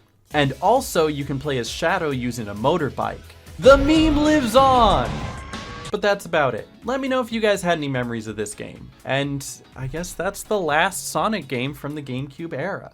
There's a lot less than I thought there was. So at this point, you're probably wondering, why did I even make this video? Which is a good question. Yeah, good question. Well, I'll be honest, a big part of it is that I loved these games growing up and I wanted a reason to play them again. But on a deeper level, I really wanted to see what made these games so special, and for the kids who grew up with them, why it left such an impact on them. It's so clear that the Sonic games of this generation are completely different than the ones that we get nowadays. But I think the real irony of it is that the Sonic games that we grew up with were only the foundation and became building blocks into making Sonic what it is now. There are more Sonic games in this new engine than there ever were in that old engine. And you can tell the major differences and shifts they made when they transitioned. Yeah, you can no longer ring dash, but you can boost at super speed. And fundamentally, one of the things that always felt different to me was the fact that you can no longer just turn on a dime. In the old Sonic games, you could just go any direction you wanted at any time, and it had that very freeing atmosphere. In the new ones, I always feel like I'm just being pulled forward. There's no real reason to stop and explore the area you're in, you just gotta keep going that way. But by doing this, I see that this was always their vision. They were just trying to build up to it. And there's easily 3 or 4 times more Sonic games that play like this now than ever played like that. And the only reason that there's a line between them now, I think, is what we grew up with. I grew up with the old Sonic, the Sonic Adventure 1 and 2, the Sonic Heroes, the Sonic Riders. I didn't play Shadow the Hedgehog until recently. But there's a whole generation of kids who are becoming adults now that grew up on these other ones. And I think it could be argued that there's this entire block of Sonic games from Sonic Unleashed to Sonic Generations that can be seen as that generation's golden era of Sonic. And it just comes down to what's nostalgic for you. 10 years from now, somebody's probably gonna be nostalgic for Sonic Forces for some reason. But whether it's old Sonic or new Sonic, there have been gems lying in front of our eyes this whole time. I mean, the transitional period happened during Sonic 06. This was their first one in the new engine. and it was not good, but they learned from it, and now we have some fantastic games. So with that being said, if you made it this far into the video, I would love to hear what your favorite Sonic game is. Feel free to leave a comment if you didn't already the past 4 times I asked. And if you enjoyed, you can always leave a like and subscribe. That's always great. We love that here. And there's another video popping up here where I played a bunch of Lego games, which is very similar to what I did here with Sonic, but with Lego, and like way more games. But I appreciate you guys watching. Thank you for making it to the end. I gotta go get cream off my ass. Sorry, what?